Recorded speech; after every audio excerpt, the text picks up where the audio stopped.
kokatzen amaitu zutelako Arantzazuko basilikan. Areka batean hamarkada bat baino gehiago abandonatuta egon ondoren. 1950 hamarkadan hasitako proiektua izan zen. Pablo Lete frantziskotar probintzialak baseliza erreformatu eta erromes gune nagusi bilakatu nahi zuen Arantzazu. Horretarako garaiko artista ezberdinez baliatu nahi izan zuen.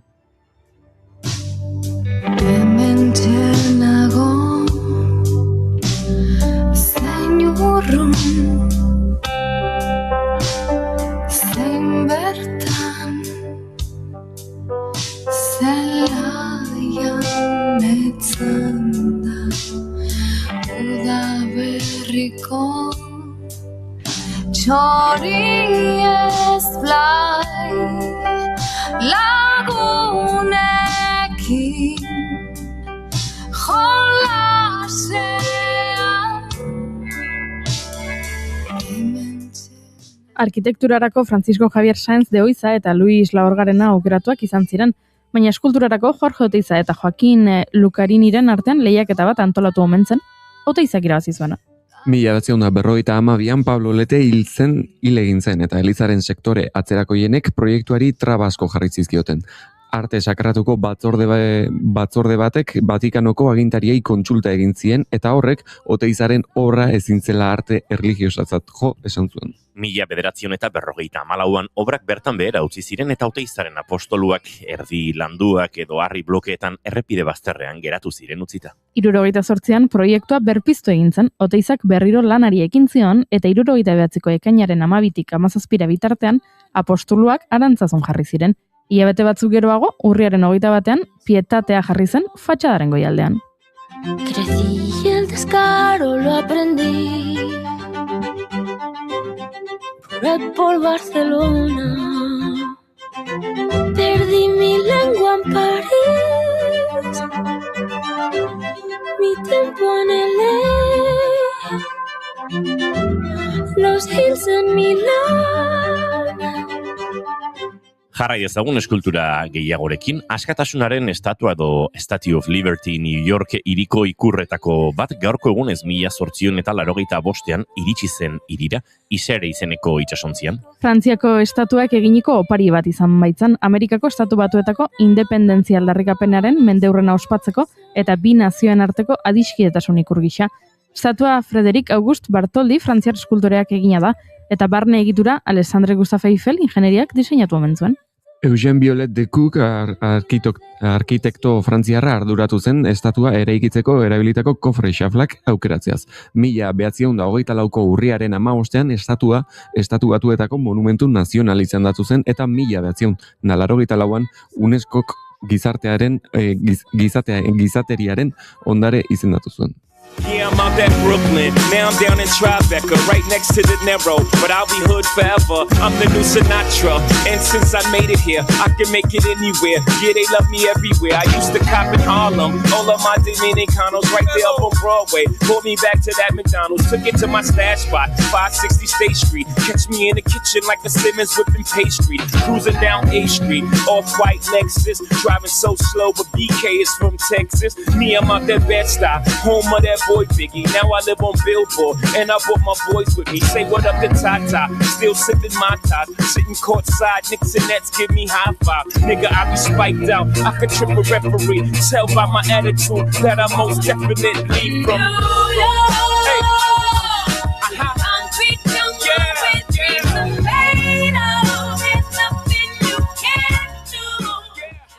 Diote estatua erraldoia 350 piezatan desmontatuta iritsi zela, 214 edukiontzitan bilduta eta urte betez eduki zituztela ukitu gabe. Hori da opari bat eskertzeko modua. Esango nuke, opariak aipatuta aipa ditzagun urte betetze eguna duten pertsonak, adibidez, Elvira Sastre, segoviar poeta, itzultzaile eta filologoa.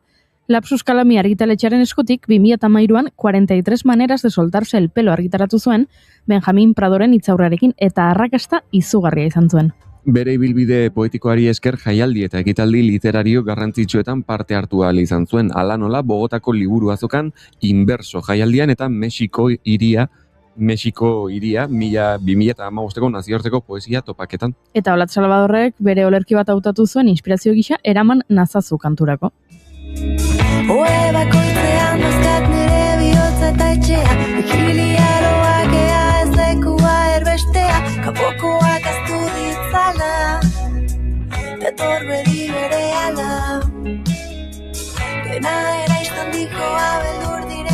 betetan, urrikararen dardara sartu zaita upadetan, dena da lurra eta ikara, ego erortzen hasi gara.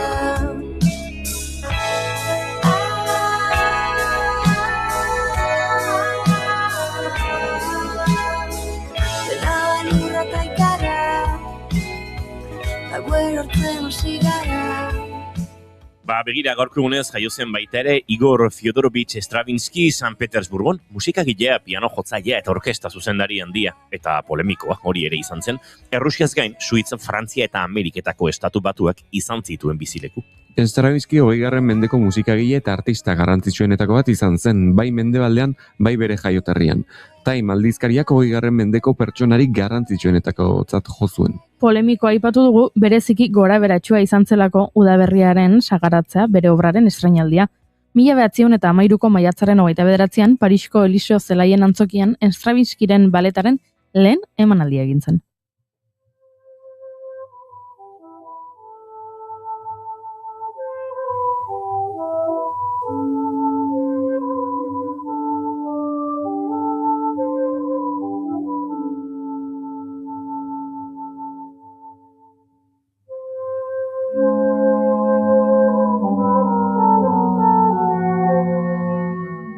Polita ezta? Antzokira joan ziren hainbat pertsona ezagunen testigantzen arabera, lan iraultzaileak besolki patioan nolabaiteko zirrara eragin zuen eta oihuak, txistuak eta baita indarkeria ere. Konpositoreak eta bere koreografoak, Václav Nijinskyk atzeko atetik ihes egin behar izan zuten.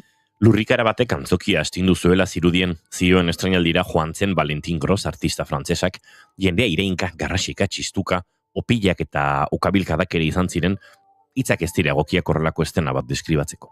Baina zer gertatu zen sagaratzearen estrainaldian? Benetan sortu ziren istiluak Eliseo Zelaia antzokian? Eta zerk eragin zituen? Lekukotasun batzuen arabera gaua 40 atxiloturekin amaitu zen, baina ez dago Parisko poliziak antzokian parte hartu zuela esaten duen erregistrorik.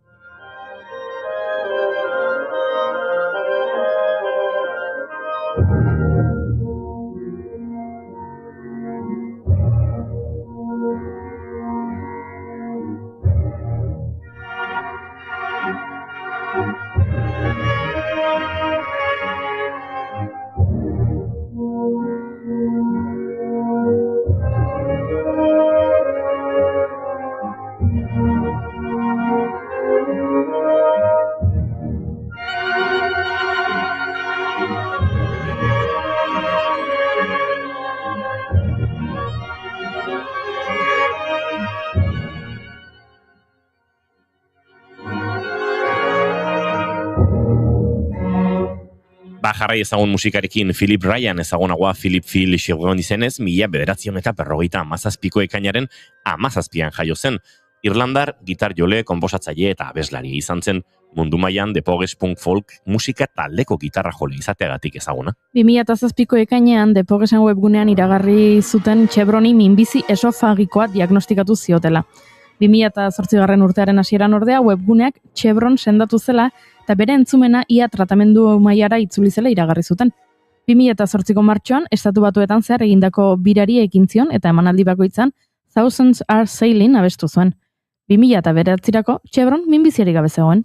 Hala ere, 2013ko maiatzean minbizia itzuli zela iragarri zuten eta Chevron gaixo terminala zela.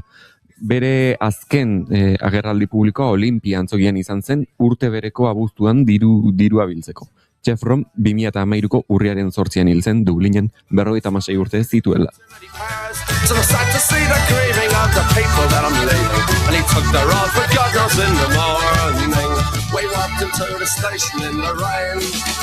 We kissed him as we put him on the train, and we sang him a song of times long gone. Though we knew that we'd be seeing him again. Sad to say, I must be on my way, so buy me beer or whiskey, cause I'm gone far away. I'd like to think I'll be returning when I can to the greatest little boozer and to Sally McLennan. The years went by and twice I tried so grew to be a man. Tira musikazari bagara ipaditzagun musikariak Ines Osinaga dator gaur gure elkarrizketa akustikoetara. Eta Gartxotun Sainek doinuetatik haratago tardea prestatu du. Eta Euskal Herriko mugak oinez 66 etapa 7 herrialdeetako perimetrotik liburuaren egileak ezagutuko ditugu. Gainera, Naia Alkortak zoriontasunaz hitz egingo dugu. Gaurko saioa ez da batere azaleko izango. Esango nuke. Entzuleok, prestatu urrengo 2 orduetan gurekin kafe hartzeko. Ekainak 17 ditu gaur eta asteazkena da. Esan dakoa, ongitorri guztioi, bigarren kafera naiz irratian zarete.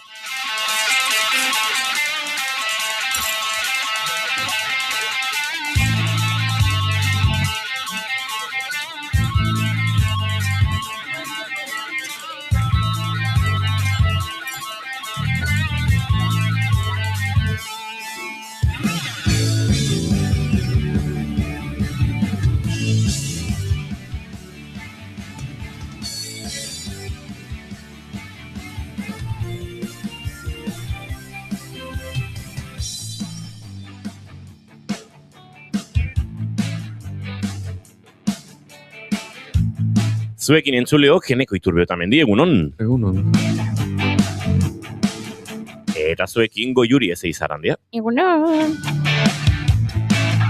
Izketan ari zeizuena, Iñigo Asensio Lurbide, gaur bigarren kafeak 1207 du, goizak 10 eta 18 minutu, ekainak 17, eta gu 3, Laister 4 eta aurrengo 2 orduetan, zuekin bat egiteko asmotan, ongitorri guztioi, naiz irratian zarete, bigarren kafean.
A mentir otra vez, subir aquí a decir que estoy bien y volver a empezar y volver a tropezar hasta que aprenda a caer.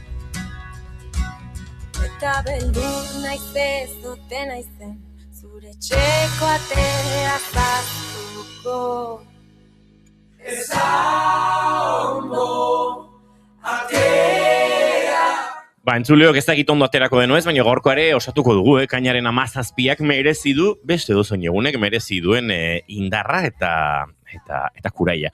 Aizue, gure txatean hemen Edita Brokose jarri du egunon, dio Gorkak, zer moduz, nire maite duta da Katxalin eta Nenufarrek, kanta berria, atera dutela, ze ederra, gaur ezin ikusi dantza, barkatu Gorka, ezin izan baduz ikusi, ez dakit nola jarri diozun nota. 44, nota estandar. Gutxi gara bera, jakinda, zuen maila zein den, nik 44koa jarriko nizueke, horrela ikusi gabe. Usapekoeko ezela, ez? Uste dut Gorkari moztu egin zaiona interneta. Arazoa ditut konpainiekin, da gero kobratu bai, Hori egia da. Por cierto, oso bizetutan nago gasa duen urari. Bai? Urarekin, bueno. Tolosan saltzen dut eta noski baiet. Gorka, leku guztietan, bai. Ura gasa egin? Nien naiz oso zalea begira. Ez da nire. Oitura kontua izango da. Ni pixa 6-7. Barkatu? 6-7. Barkatu? 6-7. Zemat urte dauzkazu? 6-7, tia. Zena izu? Guaina ez funatu jazu, baina. A ber, jarraitu? Zea pixkat NPC programa honetan ego jiri. Barkatu nahi egunon? Bro falta dala. Oraintxe, aura -100. Ja, baina, zuk bai ematen diazula Laura.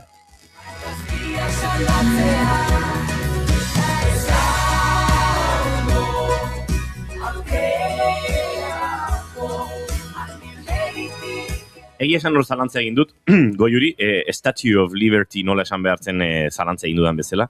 Baina, uste dut badaula, Laura. Estravinskirekin ez. Estravinskirekin ez. Estravinskirekin gozaltzen dudala sentitzen dudatutan. Bai. Oso txeko sentitzen dut.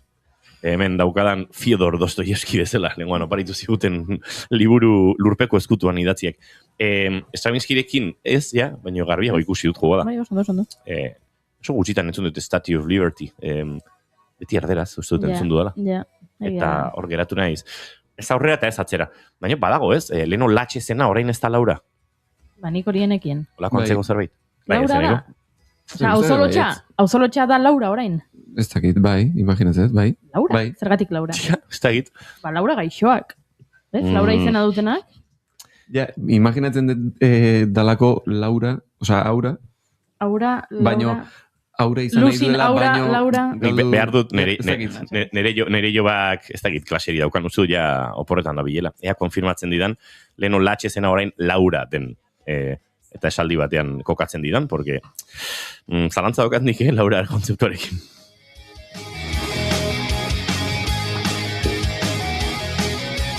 Maite dutak bixi-bixi batean. Eneko itur bezena zure maite duta. Bombilak. Bombilak. Barkatu? Bai, ze, bueno, zugoen gaua iristen denean, bombilla batekin gauzak ikusi itzazkezu, Horlaxe da. eta hoi iritze zait, ikeharria. Wow. Ez da bakarrik gauzak ikusi, suteak ekidin ere. Ze lehen kandelekin ikusten zen gauetan. Baina suteak ere horrela pizten ziren. Buah, ari da neska bat egiten, Instagramen, horrela bideo sorta moduko bat, bidaiatu izan balu bezala inkisizio garaira, eta orduan esaten diote, bueno, zu sorgina zara eta beak esaten du, ez zenaiz sorgina, baino 2026tik nator. Eta orduan, dira antzerkitxo esketx moduko bat, ez? Eta orduan esaten dio jendeak, bueno, bale, orduan kontatu zer gertatzen den hemendik 2026ra. Kontatu adibidez, ze kontatzen den, ze gertatzen den 1700 urtean. Eta neska geratzen da, historia suspenditu nuen, eta 1700ean, eta orduan, dena dira, sketxak dira, karo, beti hitz egiten dugula, bidaiatuko bagenu denboran atzera edo horrela, ez? Jo, zuk dena dakizu etorkizuna ezagututa, bueno, ez? Baina berak esaten du, baina egiten ditu sketxak esan ez, eske ezin diet kontatu ez errez, eta orduan gero beste sketxa bat dago esaten duena, neska honen gana joaten dira, eta gaixorik dago, hile egingo zaigu, zer egingo dugu? Eta esaten du neskak, ibuprofeno bat eban, eta esaten diete, bueno, baina zer da ibuprofenoa, eta neskak, ja, klaro, eski hori ere ez duzute ezagutzen. Eta orduan, egia da, ondorioztatu dugula, nik ere, bidaiatuko banu, denboran atzera, ez dakitzen bagarren mendera, nire ezagutzak gaur egunga zero baliotxo izango litzakela. Bueno, behintzat, ibuprofeno batzuk eraman bazpare hori bai, baina nuke jakingo azaltzen, ez dakit. Edo, ezingo nieke lagundu auto bat sortzen. Ez dakit nola montatzen den kotxe bat. Noiz sortu zen ibuprofenoa? Ideiarik ez. 1961 batean. Osea, oso urrutira eta ze horrekin, Bai, Stewart Adams eta John Nicholson, Antonio Rivera Blancaforten laguntzarekin. Oso no. Zorionak, bikote. Egongo zen, seguraski, jakin nahi hemen dagoen, izenik historian utzi ez duen, baina ikerketan parte hartu zuen emakumeren bat. Ziur. Bai, ez naia. Seguro. Maite dutekin bixi-bixi, bonbilak, goiuri? Begiranik atzo aipatu noen hemen usapeko kontu hau eta euskerako azterketan 0 atera duten ikasleen kontua, eta aritu ginen pixka bate komentatzen, eta bueno, azken orduetan ere, zer esana eman du, ze ikusi dut adibidez, Antxon Telleriak egin duela beste sketch bat, Spidermanderrek ere egin du berea, eta bueno, horri iruzkinetan, bueno, ikasleek ere idatzi dute, eta atzo ez nuen esan, eta iruditu zitzaidan merezi zuela nabardura txikia egiteak eta dela, dena erru guztia ezin dugula ikasle hauengan jarri, azkenean 17-18 urteko ikasleak dira, eta mobilizatzen ari dira, eta izunik nahiago ikasle edo gazteri mobilizatua etxean geldirik dagoena baino, naiz eta ez dudan bat egiten beraien aldarrikapenarekin. Eta iruditzen zait, agian ari garela ikasle horiek asko egurtzen, atera dira elkarrizketetan, eta egia da gaizki egiten dutela euskeraz, baino hemen agian benetan edo pixkat gehiago behintzat egurtu beharko liratekela batetik irakasleak, eskola horretako irakasleak, ikasturte guztian zehar euskera nola eta zer modutan eta baloratu duten hori garrantzitsua delako, eta baita gurasoak ere, Euskal Herrian bizita, beraien seme-alabak A-ereduko eskola batean sartzeagatik, eta orduan euskeraren ezagutza mugatuagoa eskaintzagatik beraien seme-alabei. Nahi nizuke erosi, baina enago oso ados. ziur... Ez dute errurik ez gurasok eta ez irakasleak? Bai, baina oso ziur nago, ezagutzen dituelako bestelako ereduetan ere ari diren irakasle asko, erabat etxita, frustratuta, ikasleekin gauzak landu nahi, edo euskera landu nahi, eta bereziki euskerarekiko duten jarrerarekin, erabat etxita. Hori zalantzari gabe, baina hemen atera dira irakasleak esanez, beraien urtean zehar nota onak atera dituztela 0 atera duten ikasleek. Ja, hor uste dut badagoela gezur politiko bat. Bai, Ez dakit, baina bai ardura bat dago gezur politiko horretan Hori irakasleen aldetik, hori zalantzari gabe. Edo zentroaren, edo zuzendaritzaren aldetik, edo dana dakoa, agian irakasle horiek ere, zuzendaritzak esaten die, hau eta beste. Baina horixe, nabardura txiki hori atzoko maite dutari baitzeko. Hori da nere maite duta. Nahiaren kamisita nun saltzen den galdetzen dute hemendik. Nun lor daiteken. Bengoarenak dira. Bengoarenak. Zagartzen du, etxerako? Baina daukat, etxerako modukoa. Etxerako modukoa. Alako xea zala naia. Batzutan bai, bestetan ez. Ez? Zein da zure maite duta, etxerako modukoa den nahian kortaren maite duta? Maite ditut, maite dutak. Iruditzen zait goizak astea zerbait polita gogoratzen eta altu esaten garrantzitsua dela gaur egun. Nik maite dut jarrera. Jarrera, ona, atzo mai Gorostiagari esan nion, baina guk proposate genuen piragua plan bat egitea, Kayak Basque Countryko lagunen piragua mordoa lapurtu genuen Hondarribian, joan ginen itsasora, ederki ibili ginen, batzuk lehenengo aldiz, Lander Kornago olatu batek iaia irentzi zuen eta arroken kontra galdu genuen, baina, azkenean moldatu genuen, baina maite ditut jarrera horiek, non zuk diozun, plana egingo dugu eta mai Gorostiagaren erantzuna da, bale, nik prestatuko ditut bi kazuela marmitako guztientzat bat afaltzeko eta afaldu genuen, antxe Guadalupe ondoko merenderoan, pare bat foko eraman genituen hemendik, eta batzuk beranduago iritsi ginen, piragua guztia jasotzen aritu ginelako, nahia tartean zen, eta iristen ari ginela, komentatu genuen, bazirudiela horrelako zine kostumbristaren estena gautiar eder bat, mantelak ere hola kuadro gorri eta txuridunak, eta antxe denak zai fokoak, bastante momentu guapoa, baina nire maite duta, mai Gorostiaga poz hori, baduelako jarrera bat beti aurrera, eta kontatzen zidan, behin berizebak esan ziola, egingo duzu hau mai, niola saie bestela beste norbaitek egingo du, eta berak txigia zenen uste zuela, norbaitek egingo badu, ez dut nik egingo. Urteekin ikasi zuela hor trampa pixkat bat zegoela, eta batzutan gauzak egitea eta zuizatea egiten duena gauza ederra dela. Hausen ere maite dut. Goizeko 10:00 entzuleok, bagoaz aurrera eduki mordo daukago gaur, zuekin elkar banatzeko eta.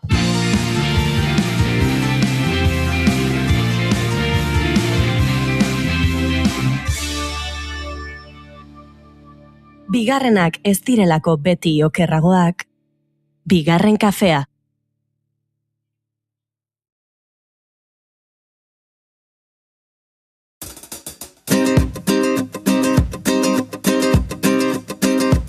Mata más gente el tabaco que los aviones y he perdido el miedo a volar. Y enciendo la faria de las grandes ocasiones y en la nube tengo un BMW y una PlayStation, tu foto y un par de postales. Sigue escribiendo donde quiera que tú estés. Felicidad, qué bonito nombre tiene. Zoriontasuna ez da existitzen. Tú a saber dónde te metes. Felicidad cuando sales sola. Hori da, geroz eta korronte psikologiko, filosofiko gehiago adierazten dutena. Diotenez, zoriontasuna ezin da egoera iraunkorra izan. Eta are gutxiago, helburu bat. Zoriontasuna, hobeto ulertuko genuke, poztasun eta osotasun esperientzia subjektibo gisa. Dugun bizitzarekin aseta sentitzea, eskertuta sentitzearekin edo gabeziak gainditzearekin. Erreza balitz bezala. Aliz, diotenez, tristura bai. Tristura izan daiteke oinarrizko emozioa, iraunkorra eta sakona. Felicidad, qué bonito nombre tienes. Mr. Wonderfulen eta mezu hiperpositiboen garaian, Laura Berlanten optimismo krudela ekarri nahi dut mai gainera. Ezinezkoak diren estandarrak ezartzen zaizkigu, eta horiek lortzeko desiratik heltzen gara, mina ematen duten bizitzak nahi izatera. Eta bizitzera. Beharrezko alda ezartzen diguten zoriontasuna izateko baldintza guztiak. Zoriontsu izan nahi baduzu, medita ezazu goizero 15 minutuz. Eta aldela, terraza eguzkitsu batean biluzik. Meditazioa nahikoa ez bada, egizu kirola, goiz eta gau. Noski, kirola eta meditazioa ez dira nahikoa izango ez baduzu osasuntsu jaten. Garaian garaiko barazkietan oinarrituriko dieta. Herriko azokan baserritarrekin solasaldi goxoak izan bitartean eskuratuak eta txup-txup motelean prestaturikoak. Ez erabili presio altuko lapikorik produktu sakratu hauekin.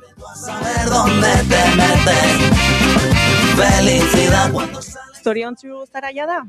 Ez ala? Ba, zure errua. Y toma 2 copas de más y se te olvida, ay mi felicidad, qué bonito nombre. Ez duzu nahikoa denbora igaro lagunekin dituzun binkulo sakratuak zaintzen. Alkoholik gabeko eta elkarrizketa sakon eta asistentzialiez beteriko afari vegano batean, eta gainera ez duzu irakurri unean uneko guruaren zoriontsu izateko gakoen liburua. Zer uste duzu? Zoriontsu izatea merezi duzula? Nola? Ez duzula denborarik? Gaizki antolatuko zarelako da. Lanera joateak itotzen zaituela? Ba, aldatu lana. Ez duzu merezi diruagatik zure denbora maitatua sentitzen etzaren toki edo estresa sortzen dizun lanpostu batean igarotzerik. Ez egin hori zure buruari. Estresa zure erantzunkizuna. Zurea bakarrik entzun? Ara, eta gainera begizuloak dituzula? Aizu, ba ez baduzu nahiko lorik egiten, nola nahi duzu zoriontsu izatea. Eta zer duzu esku artean, pantaila bat? Ez, horrek energia xorgatzen dizu eta melatoninaren zikloak aldetzen du. Abduzituta zaude zoriontasuna lortzeko horriak irensten. Ikusten, ez zara zoriontsu zure erruz. Del tinto y del Prozac, pura felicidad, pura felicidad. Aizu, eta ez bururatu ikasteari uzterik. Jakintzak ez du mugarik eta ezin zara mediokrea izan. Denetik jakin behar duzu, maila altuan eta eztabaidatzeko gaitasuna izan. Ez bururatu elkarrezketa batean zure iritzia inposatu gabe geratzerik. Ea norbaitek tontotzat joko zaituen. Hobe, hitz egin eta tuntuna zarela argi utzi, isilik geratu eta zalantza sortzea baino, ez? Pura felicidad, pura felicidad, pura felicidad, pura felicidad.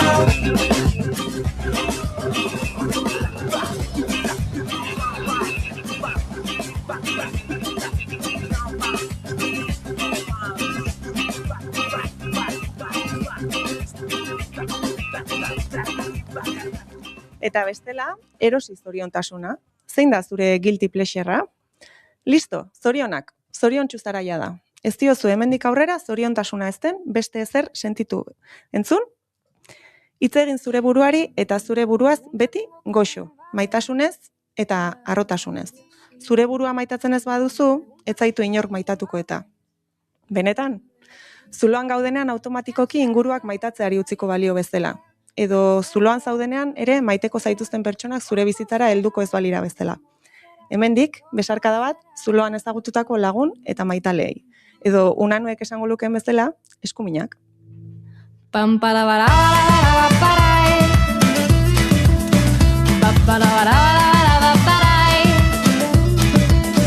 Tengo una pregunta, me invade la curiosidad. Nik behintzat ez diot beti goxo hitz egiten nire buruari. Esango dut nuke, ia inoiz ez dudala esaten, jo naia ze ongi ari zaren, ze argia, ze burutsua zaren, aldiz, joder naia, azean kasartzea, ez zenuen hori esan behar, egin duzun hori soberaz zegoen, gauzak egiteko 2567 modu hobe zenituen eta beti bezala gaizki egin duzu. Hori, etengabe. Eta uste dut gutxi batzuek maiten nautela. Eta akaso norbaitek asko? Itxaron, agian hau ere ez nuen esan behar. Agian minduta sentitu da inor hori entzutean. Barkatu, barkatu benetan ez nuen esan behar. Ez nuen pentsatu behar, ez nuen etorri behar ere. Zer egiten dut nik mikro baten aurrean? Zergatik usten dira hitz egiten hemen? ¿Dónde irá la felicidad? ¿Qué buscará y qué buscará la felicidad? Huele a Mierda, itolarria berriro. Ez dut honetarako ere balio. Itxaron, baina zertarako balio dut ba. Naia, gogoratu, esateko duzuna garrantzitsua da. Zilegitasun osoa duzu mikroaren aurrean egoteko. Zure mezuak iristen dira. Ez duzula hemen behar, egon nun behar, isildu ja?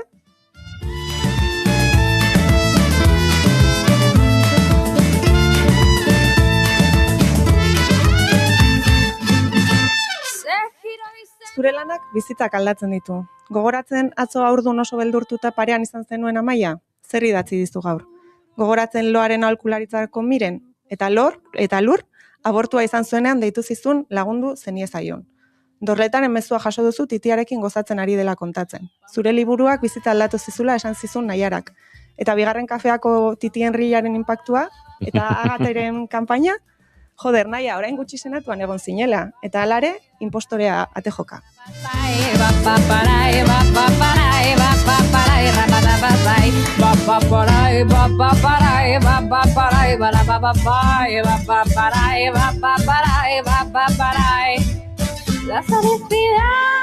Zoriontasunaren barne etxai garrantzitsuena. Impostorearen sindromea. Nahikoa ez garela behin eta berriro errepikatzen digun barne ahotsa.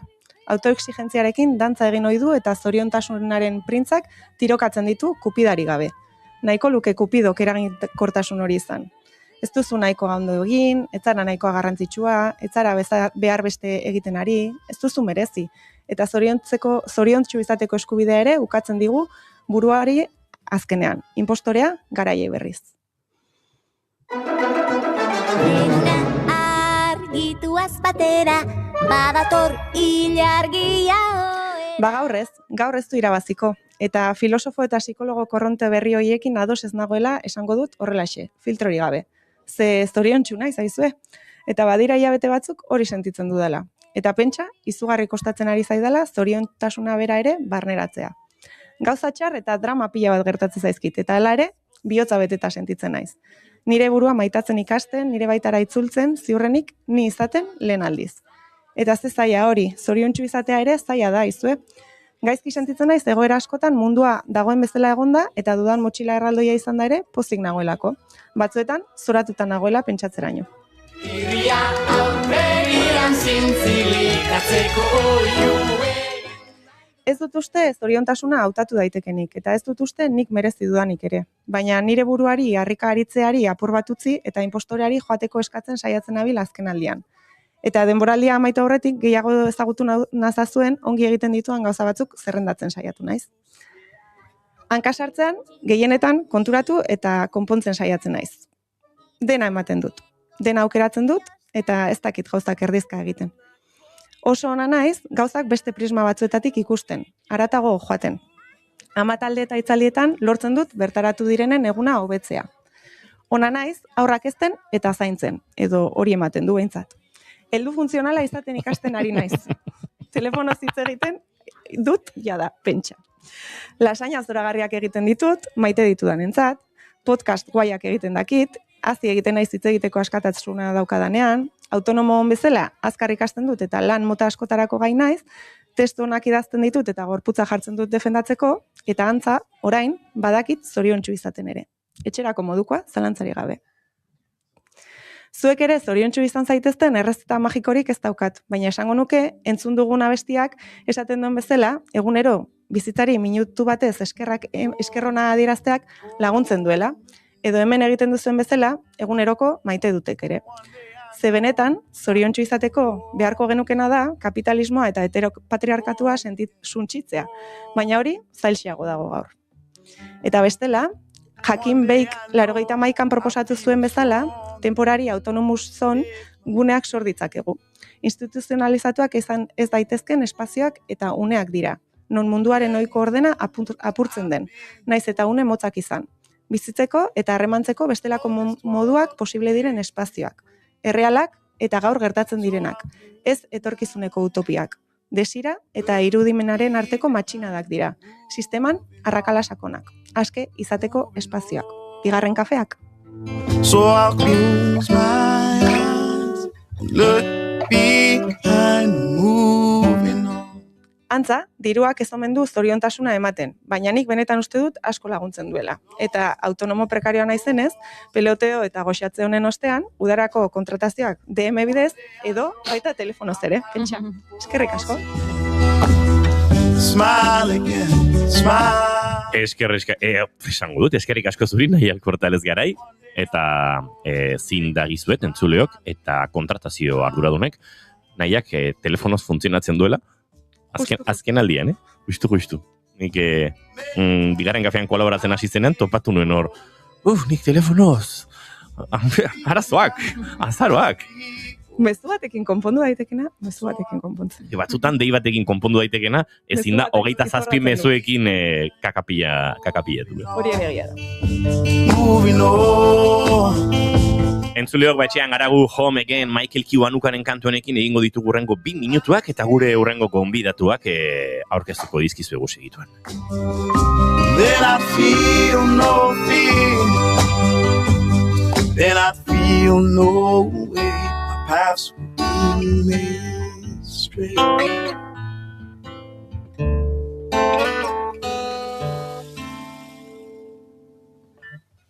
Home again, home again. One day I know I feel home again. Wrong again, wrong again. One day I know I feel strong again. I lift my head.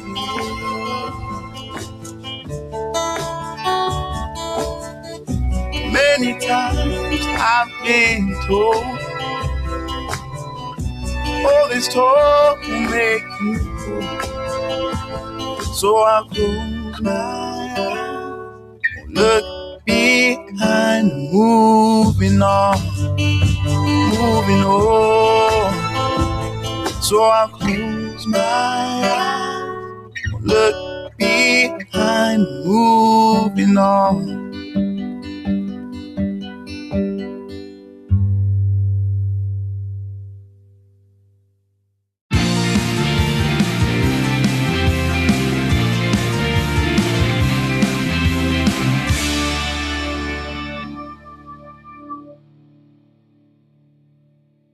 Bigarrenak ez direlako beti okerragoak. Bigarren kafea.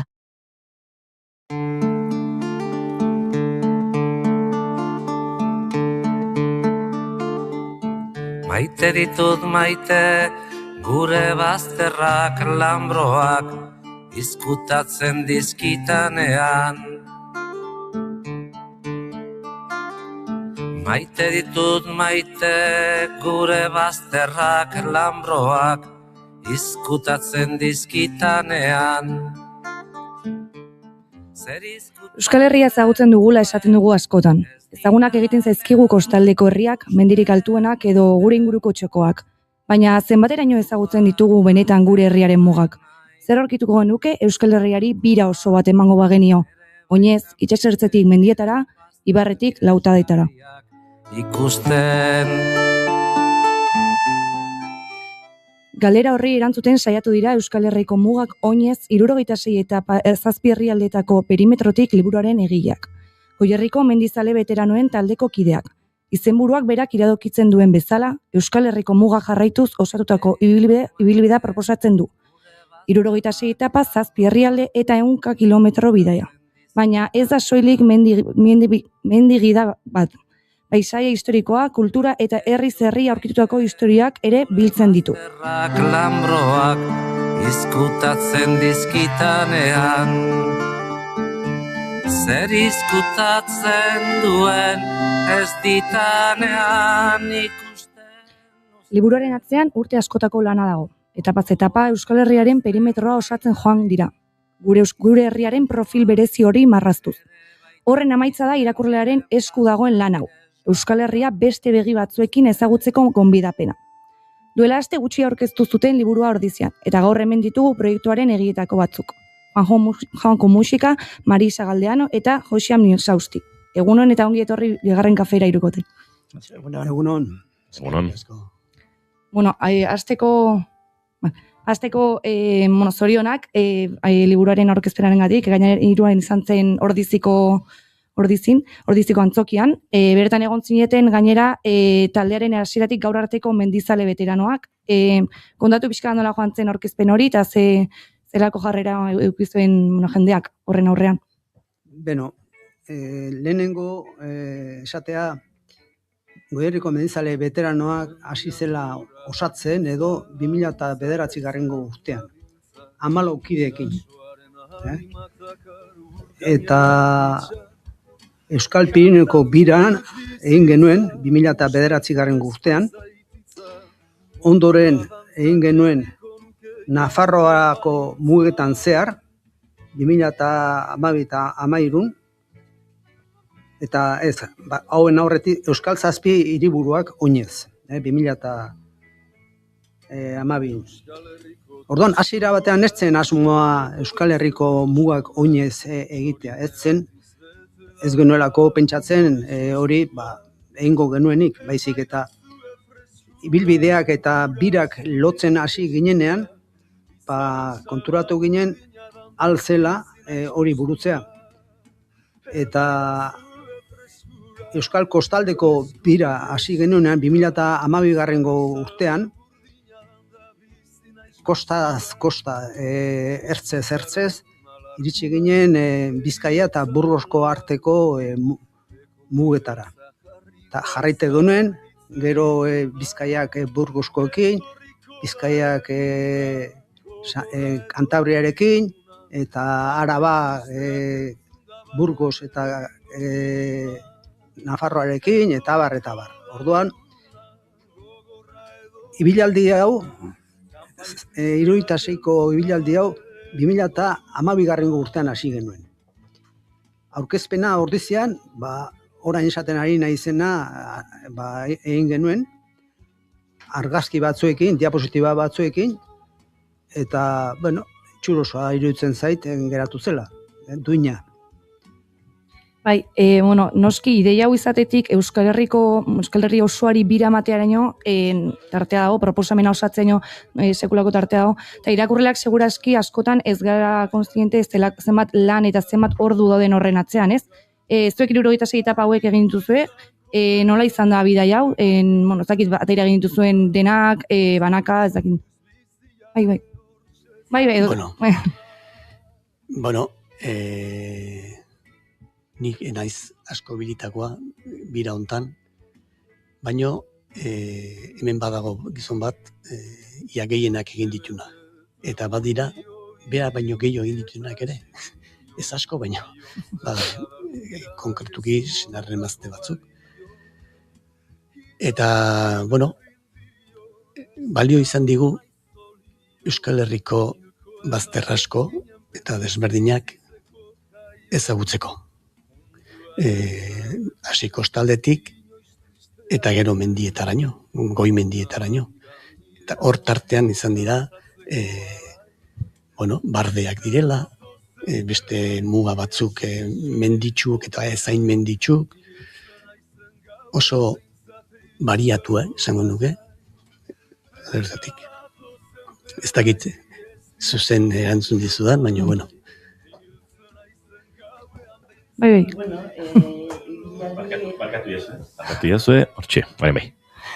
Ibilaldi hauetan, ni Josean bezala, hasi nintzen 2016an, orduan taldea ja eratuta zegoen. Eta egia da, asko eman digu mendia juteak. Aurretik eta mendizale ginen, baina ja jubileatuta eta hola, ja denbora gehiago, eta astean zehar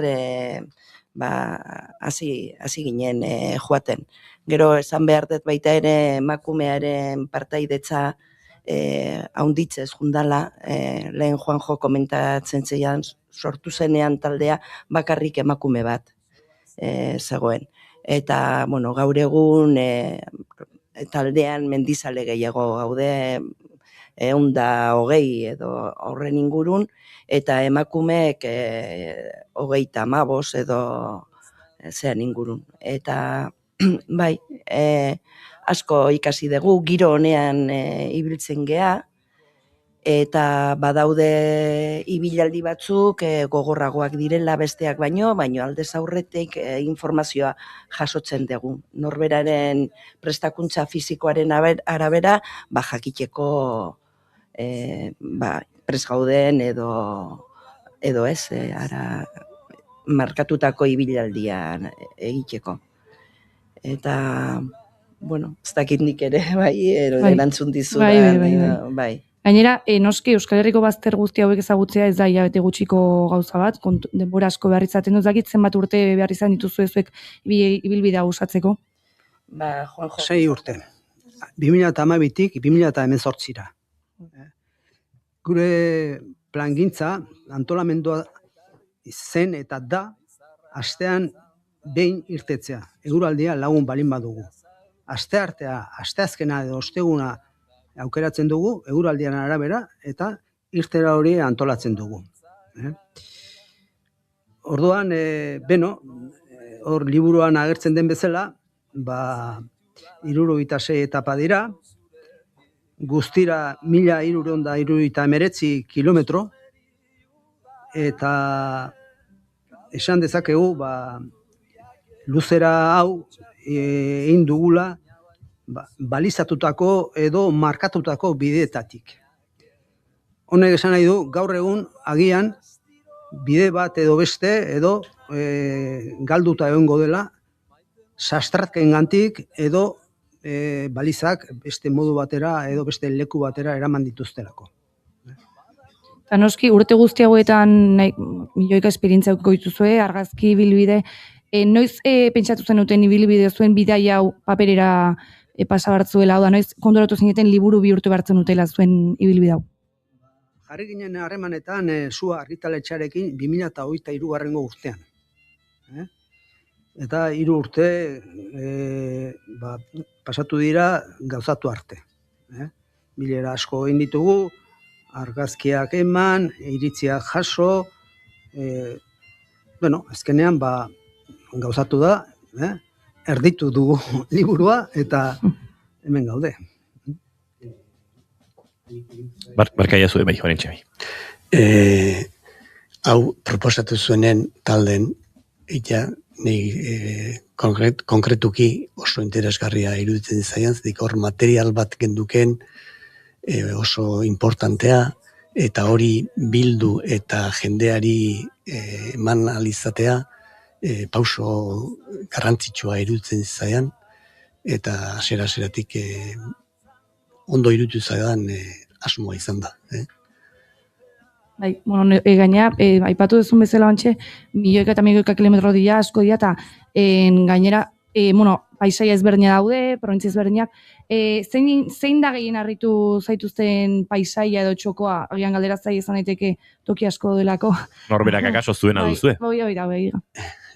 Bai, ez nuke aukeratuko leku bat besteen gainetik, politasunez, desberdinak dira, zeharo, adibidez, Euskal Kostaldea. Euskal Kostaldea zoragarria da, Turzioseraino, eta hor gomendio bat egingo nuke. Nahi badugu Euskal Kostaleko flixak eta erliebeak eta abar hobeto ikustea, antolatuta dauden itsasontzien ibilbideak, itsasontziak hartzea. Adibidez, Zumaia eta Debaren arteko flixa, hor gainetik, ertzetik ibilita gaude, baina itsasotik begiratzea beste ikuspegi bat ematen dio. Berdin, Elantxobetik Bermeora, itsasontzian ibiltzea, Ogoinoko zuloak, arkaiz zuloak ikusteko, eta abar. Bestela, leku oso polita daude, Bizkaian Burgosko mugan, hor, eta Araban Burgosko mugan ere bai, Errioxako mugan ere bai, Arabak, ekialdeko mugan, Nafarroan Zaragozako mugak, oso polita baita ere hor, zenbait leku daude oso politak,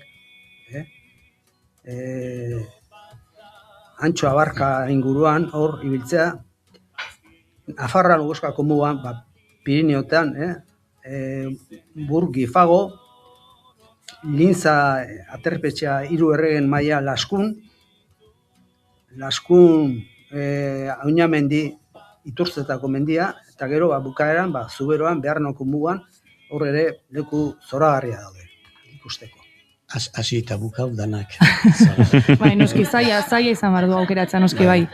Gero, beste detalle bat, aipatu nahi nuke, guk normalen iten deuna da, juneko ibilaldia, ez dugu junda etorri egiten, o ez dugu zirkuito bat egiten. Abiatzen gera leku batetik, hautzaino autobusek eramaten gaitu, eta gero zuzene juten gea. Etapan amaiera arte, eta han jasotzen gaitu berriro autobusak. Ez dugu junda etorri gaitu berren, edo, normalen behintzat horrela jokatzen dugu.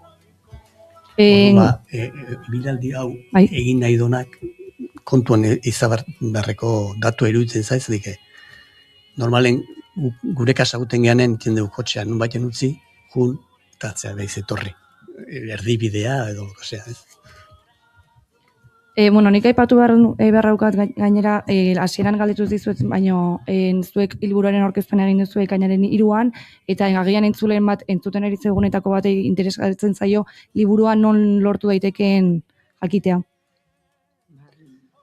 Ni uste liburu dendetan ikusi ditut, behasaina mintzade bidez ikusi ditut, salgai darela. Sus argitaletxearen ohiko distribuzioetan akaso, ez da?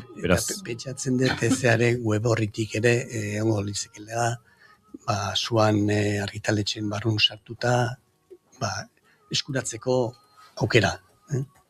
Gainera, askotan gertatzen zaigu ez, pentsatzen dugula gure inguruneko paisaia guztiak edo ezagutzen ditugula, eta askotan urrutira joan barra daukagula, ezakit, paisaia berri o paisaia ikusgarrien bila, baina noskizuek Euskal Herriko mugak zeharkatzen, deskubrituko zen dituzke ere txoko berri asko.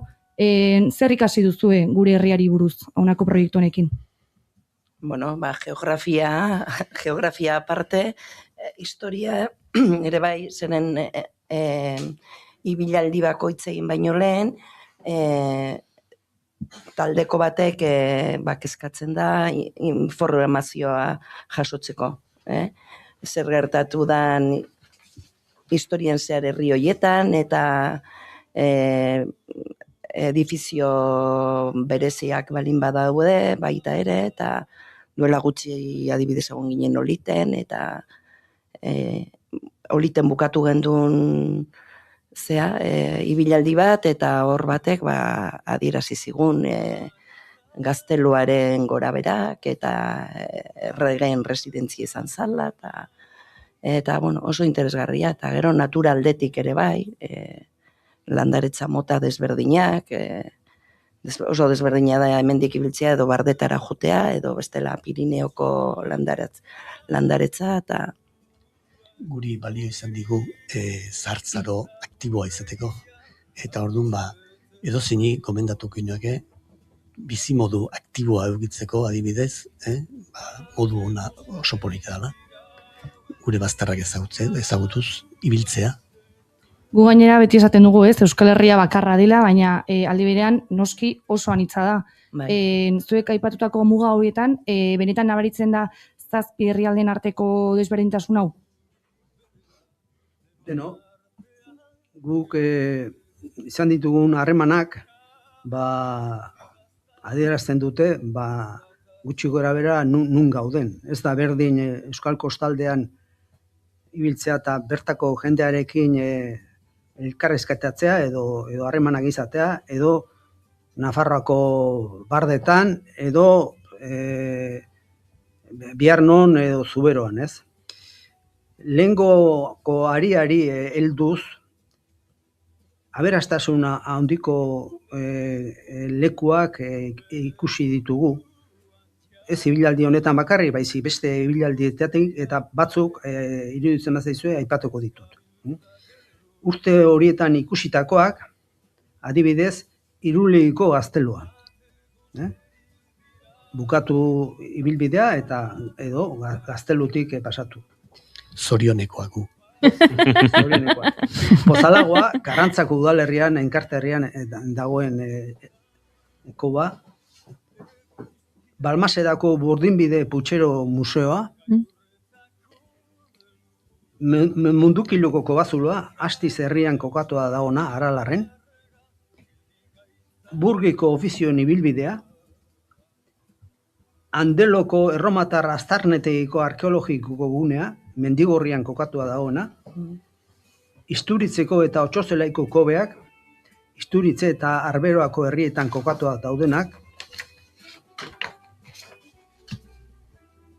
Aizpeako leizea, esterezubien kokatua, hor azpeiko megalito gunea arraspin pila bat duena, Arpeko zainduak hobea, Bidarraiko Zelaiburu mendian kokatua, Arrusia baserriaren inguruan, eta legenda dio galdutako artzain neska baten gorputza bihurtu zena estalaktita edo, eta oraindik ere zenbait jende degozioa duenak ekzema edo dutenek joaten omen dira.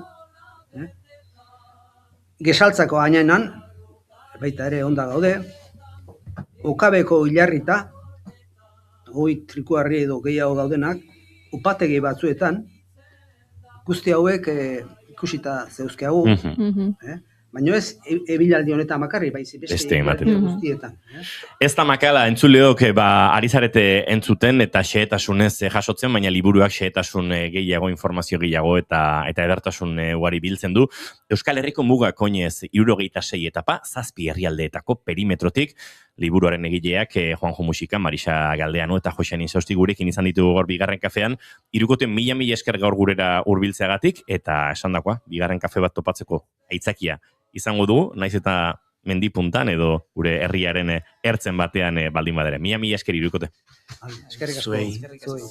Entzuleok eta guke aurrera egin behar dugu, Gartxote unzain letonarekin utziko zaituztegu segituan, eta, bitartean Andozeko ibarrean Siberiotarraken kantu hau, entzuten ere utziko zaituztegu minututxo batean edo.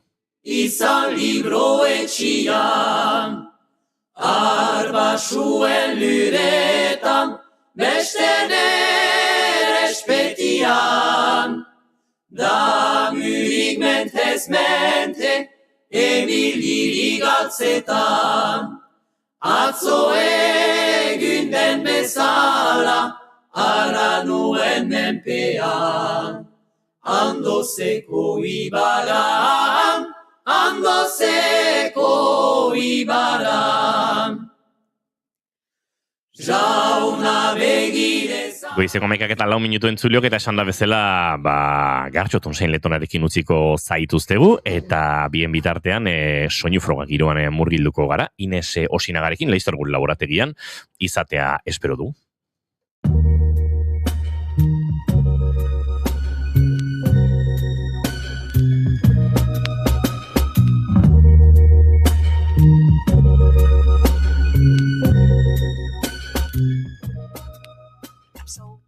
Ongi etorri entzule doinuetatik haratago saioaren atal berri honetara. Badakizue, astero hemen biltzen garela abesti berri batzuk ezagutu eta gure belarriak goxatzeko. Aste honetako lehen gomendioa Fleet Foxes talde kutxunaren Blue Ridge Mountains izango da. Seattleko taldea da Fleet Foxes eta esango nuke 21. mendeko folka edo birdefinitu zuen talde horietako bat izan zela bere garaian oso ezagunak egin ziren edo ala sentitu nuen nik behintzat. Blue Ridge Mountains beraien lehen albumeko kantu puskada 2008an kaleratu zutena, okerez banago, eta benetan deigarriena egin zitzaiana, eta gaur egun ere ala sentitzen dut, bertan aurkitu daitezken ahots harmonia horiek dira, eta benetan beste norabaitera eramaten zaituen soinu akustiko hori, ez da.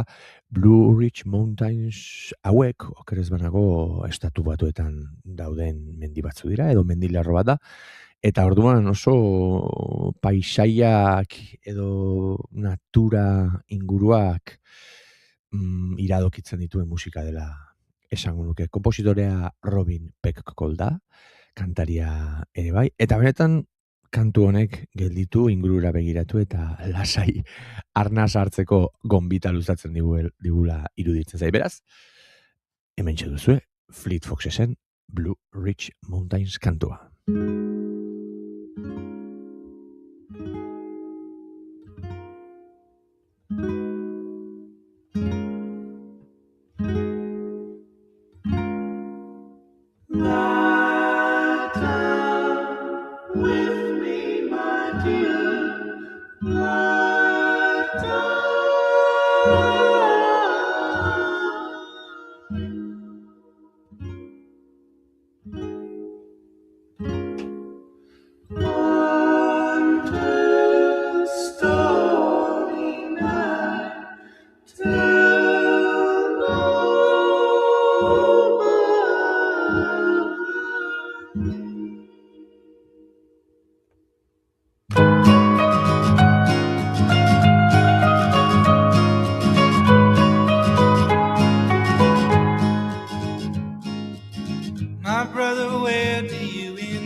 I heard that you missed your connecting flight to the Blue Ridge Mountain over near Tennessee.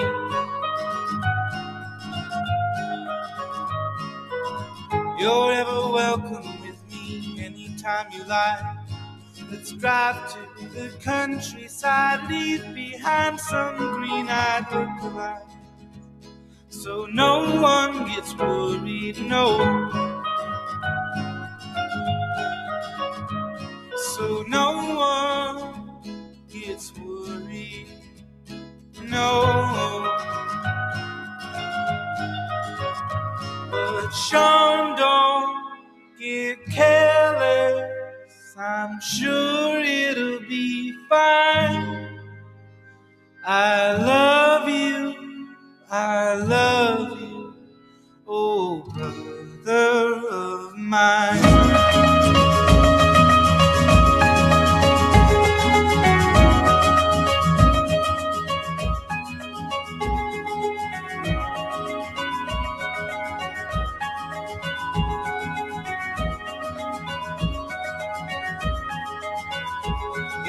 Quivering forest, where the shivering dog rests, our good grandfather built a wooden nest, and the river got frozen, and the home got snowed in. And a yellow moon glow bright till the morning light. Terrible am I, child, even if you don't mind. In the quivering forest,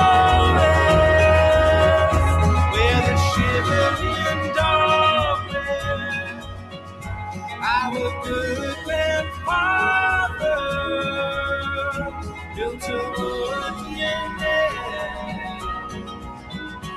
and the river got frozen, and the home got snowed in, and a yellow moon glow bright till the morning light.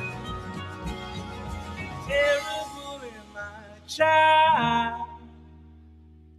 even if you don't mind, no.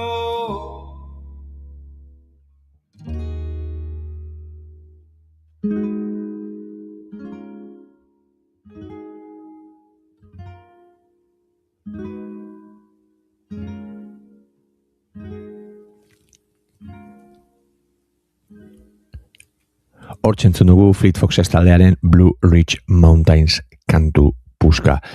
Seattleen jarraituko dugu, izan ere, aste honetako bigarren gomendioa Band of Horses taldearen The Funeral kantua izango da. Aspaldi ez nuela kantua bentzuten, eta lehengoan ez ustean entzun nuen bertsio akustikoa, eta izugarri gustatu zitzaidan Ben Bridwellen taldeak egindako kantu honen autobertsioa. Oso kantu ezaguna da, ziurrenik hasierako nota horiek entzunda askok ezagutuko duzu, izan ere 2000 hamarkadako kantu ezagunetariko bat izan zen. Gainera, esango nuke melankolia puntu bat baduela, baina era berean intentsitatea ere bai, eta gitarrak oso bereziak direla iruditzen zait. Gainera, kantuak nola ez, denboraren igarotzearen inguruko hausnarketak egiten ditu, eta bizitzan hartzen ditugun erabakien inguruan aritzen da, eta orduan, ez dakit, kantua bentzuten dudanean, nostalgiaz atzera begiratzeko nahia sentitzen dut. Klasiko modernoa da, hori ere aipatuko dizuet, okerrez banago pelikula askotan ageri da kantu hau, bere karga emozionalagatik, pentsatu nahi dut. Beraz, ezagutzen ez duenarentzat, iruditzen zaite harribitxi bat izango dela. Hementxe duzue, aste honetako bigarren gomendioa, esan bezala, Band of Horsesen The Funeral.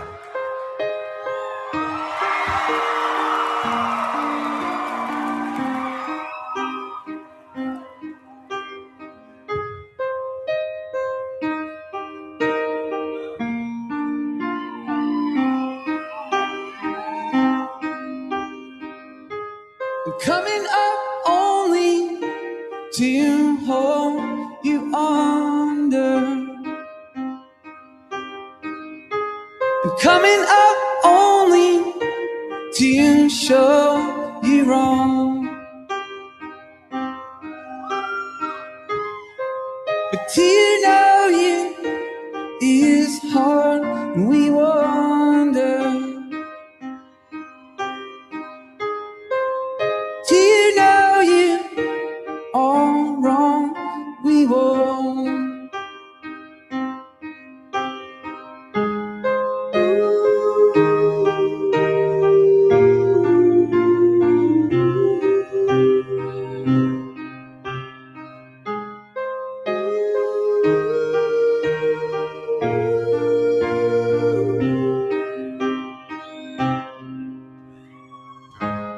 Really too late to call, so we wait for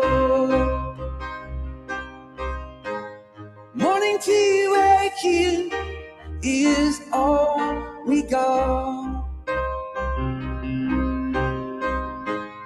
But to know me as hardly golden is to know me all wrong, we will. At every occasion I'll be ready for the funeral.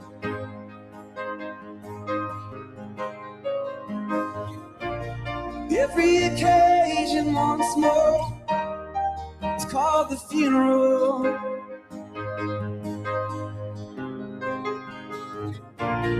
Every occasion I'm ready for the funeral.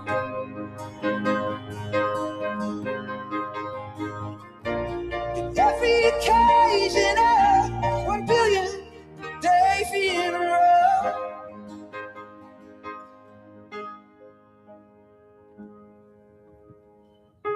I'm coming up only to show you downfall.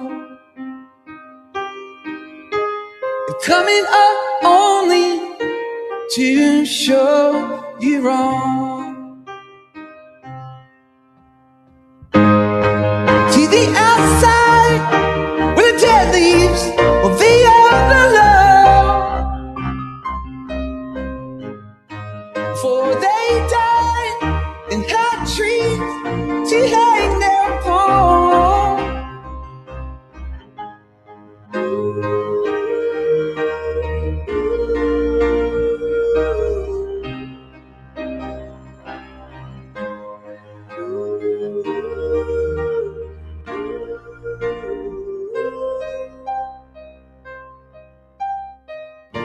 At every occasion I'll be ready for the funeral.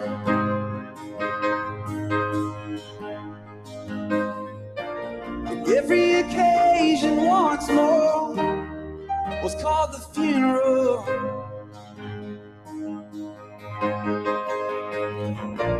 At every occasion I'm ready for the funeral.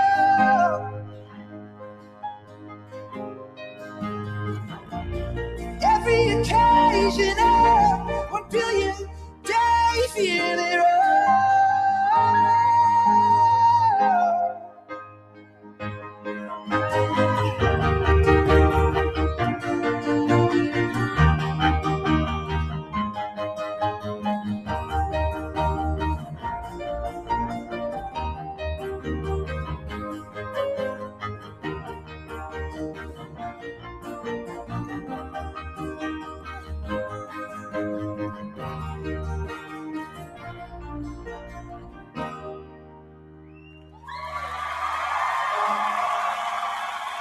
Thanks, guys.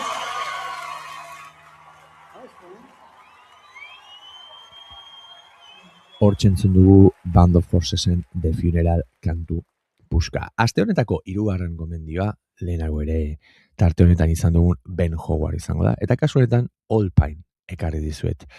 Hau ere gaur egungo folkaren izen handienetariko bat, britainiarra da. bera, eta 2011 urtean kaleratu zuen Every Kingdom kantu sortan, agertzen da Old Pine hau, honek gazte sentitzera naramani. Naturarekin konexioa izatera ere bai, baina benetan ez dakit atzera begira jartzen hauen kantu horietako bada, eta gitarra akustikoak sortzen duen soinu hori izugarri gustatzen zait. Egia esan ez dakit ze amaitzen ez den uda bat etortzen zait burura Ben Hoganen kantu hau entzuten dudanean, basoan barrena hankutsik aske sentitzearen sentsazio hori. Eta baina era berean barrura begira jartzen hau eta halako espiritu edo abentura zale bat sortzen du niregan. Oso kantu kutxuna dut, ezagun hau ere bai, eta ezagutzen ez duenarentzat, gaurkoan ekarri izan dizuet, harribitxi hau, Ben Hogarren Old Pine, hementxe duzue.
Toes, coats and sleeping bags. I come to know that memories were the best things you ever had. The summer shorn, beat down on bonehead back, so far from home where the ocean stood, down dust and pine cone tracks.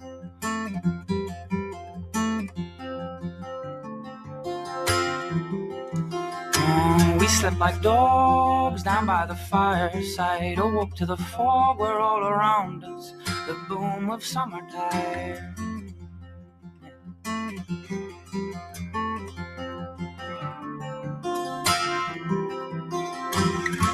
We stood steady as the stars in the woods, so happy-hearted in the warmth rang true inside these bones. As the old pine fell, we sang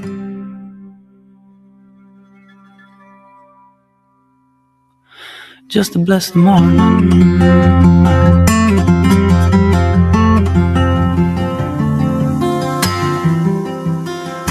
Hats and on toes, coats and in sleeping bags. I come to know the friends around you are all you'll always have. Smoke in my lungs, or the echoed stone, careless and young, free as the birds that fly, with weightless souls.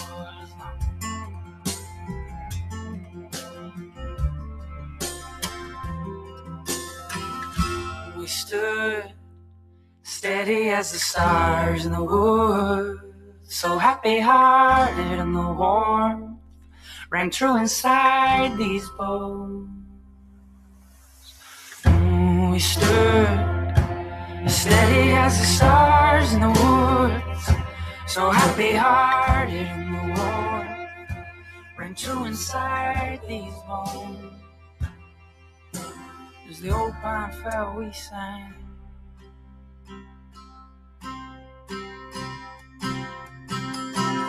just to bless the morning.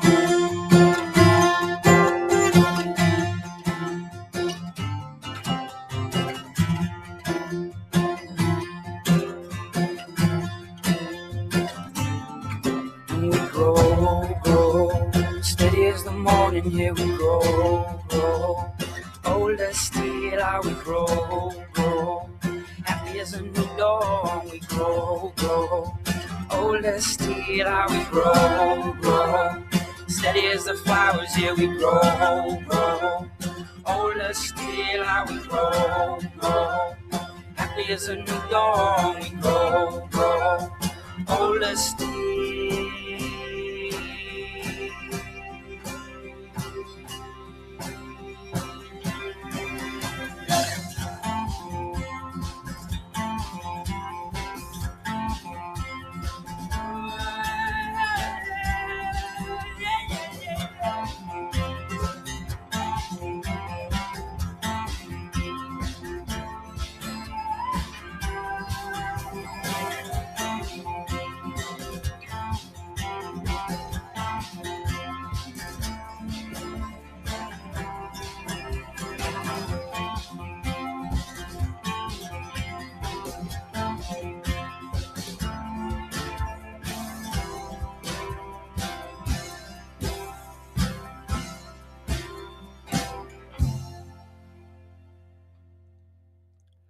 Hortzentzun dugu Ben Howarden Old Pine kantu puska.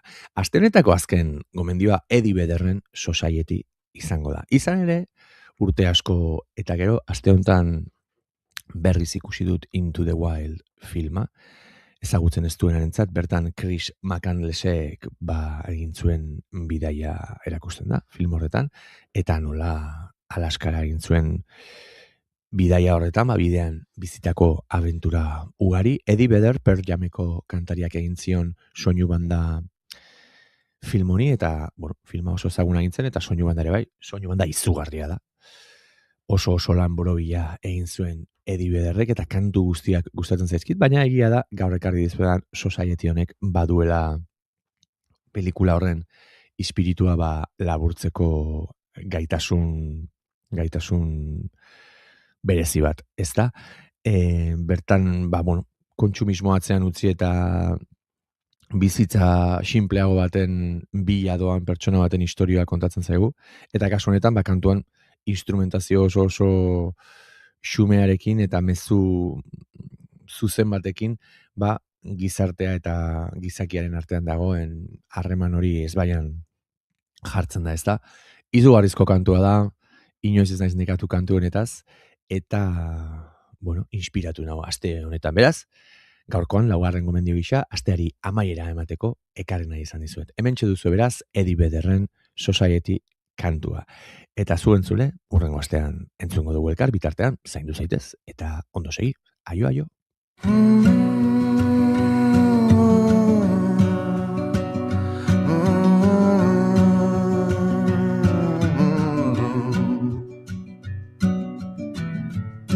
It's a mystery to me. We have agreed with which we have agreed. And you think you have to want more than you need. Until you have it all, you won't be free. Society, you're a crazy breed. I hope you're not lonely without me.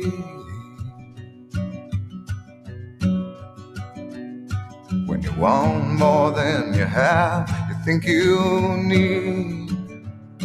And when you think more than you want, your thoughts begin to bleed. I think I need to find a bigger place. 'Cause when you have more than you think, you need more space. Society, you're a crazy breed. I hope you're not lonely without me. Society, crazy indeed. I hope you're not lonely without me.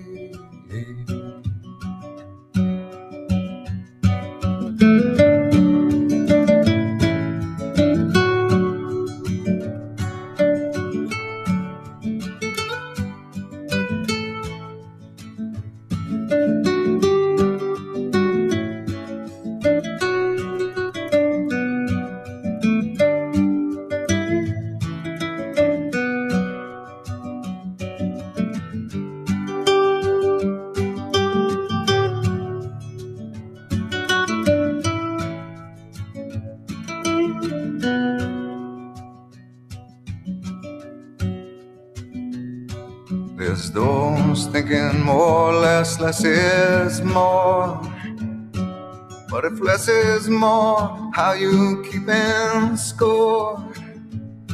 It means for every point you make, your level drops. Kinda like you're starting from the top. You can't do that. Society, you're a crazy breed. I hope you're not lonely without me. Society, crazy indeed. I hope you're not lonely without me. Society. Entzuleok Eri Bederren kantu hau Gartxotun Sain Letonaren azken aukera, kantu ederra iraganetik badatorrena, eta bide batez, laboratio honetan niri pelikula bat deskubritzeko aitzaki eman zidana, zego Juri Ezeiza eta Gartxotek, nola ez duzula ikusi Into the Wild, ez, eta urduan txe deskubritu, no? Zeu duzu Gartxotagoela obsesionatugu Eri Bederrekin edo Jesus, Odeiekin. Odei Barrosorekin. Uste dut Odei ezurra eragizkoago ikusten duela. Bai, horrelaxe da. Entzuleo, goizeko 11:30 minutu puntuan bagoaz gure elkarrizketa akustikoa aurkeztera, Ines Osinaga apunteak hartzen dabilen bitartean. Ines, bukatu da denbora, hasi behar dugu.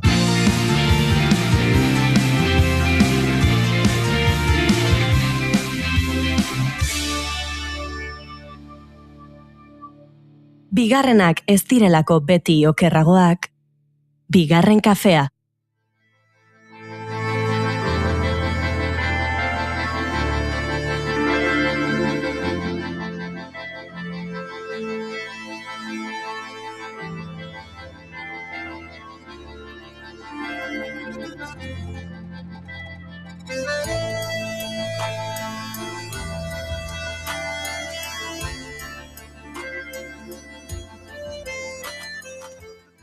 Bakotxak bere zaurixak, eta denok gara alaba. Zaurixak, erredurak, orbainak, zimurrak, aldakak, orkatilak, bularrak, zintzurrak, orbainak, zimurrak, dantzaraztean dardar egiten du lurrak. Izan ere, dantzan hasi garaia, abil eta baldar.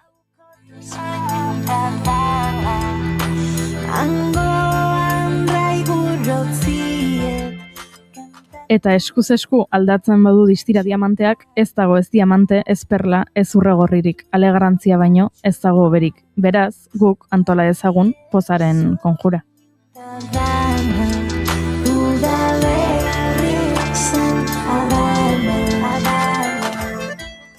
Baina ontzian entzuten dena ez da olatuen hotxa. Ikusten da porturik? Ez dugu ikusten, baina imaginatzen dugu. Ze basamortu, ze hiri, ze itxasotan zabiltzazu. Hemendik ara nabil, handiko ona oro bat, eta bizitza hauxe da ezta? Hala baduzu beste bat.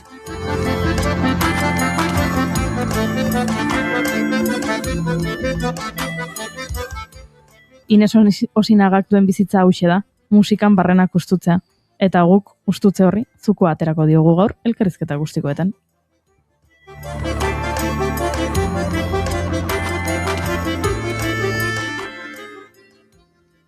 Egunon, Ines? Egunon, ezin duzu imaginatu bizitzan zenbatalez gertatzen zaidan, hau, egon gauzak egiten eta Ines, denbora bukatu da. Ines, denbora bukatu da, entregatu behar duzu masterra.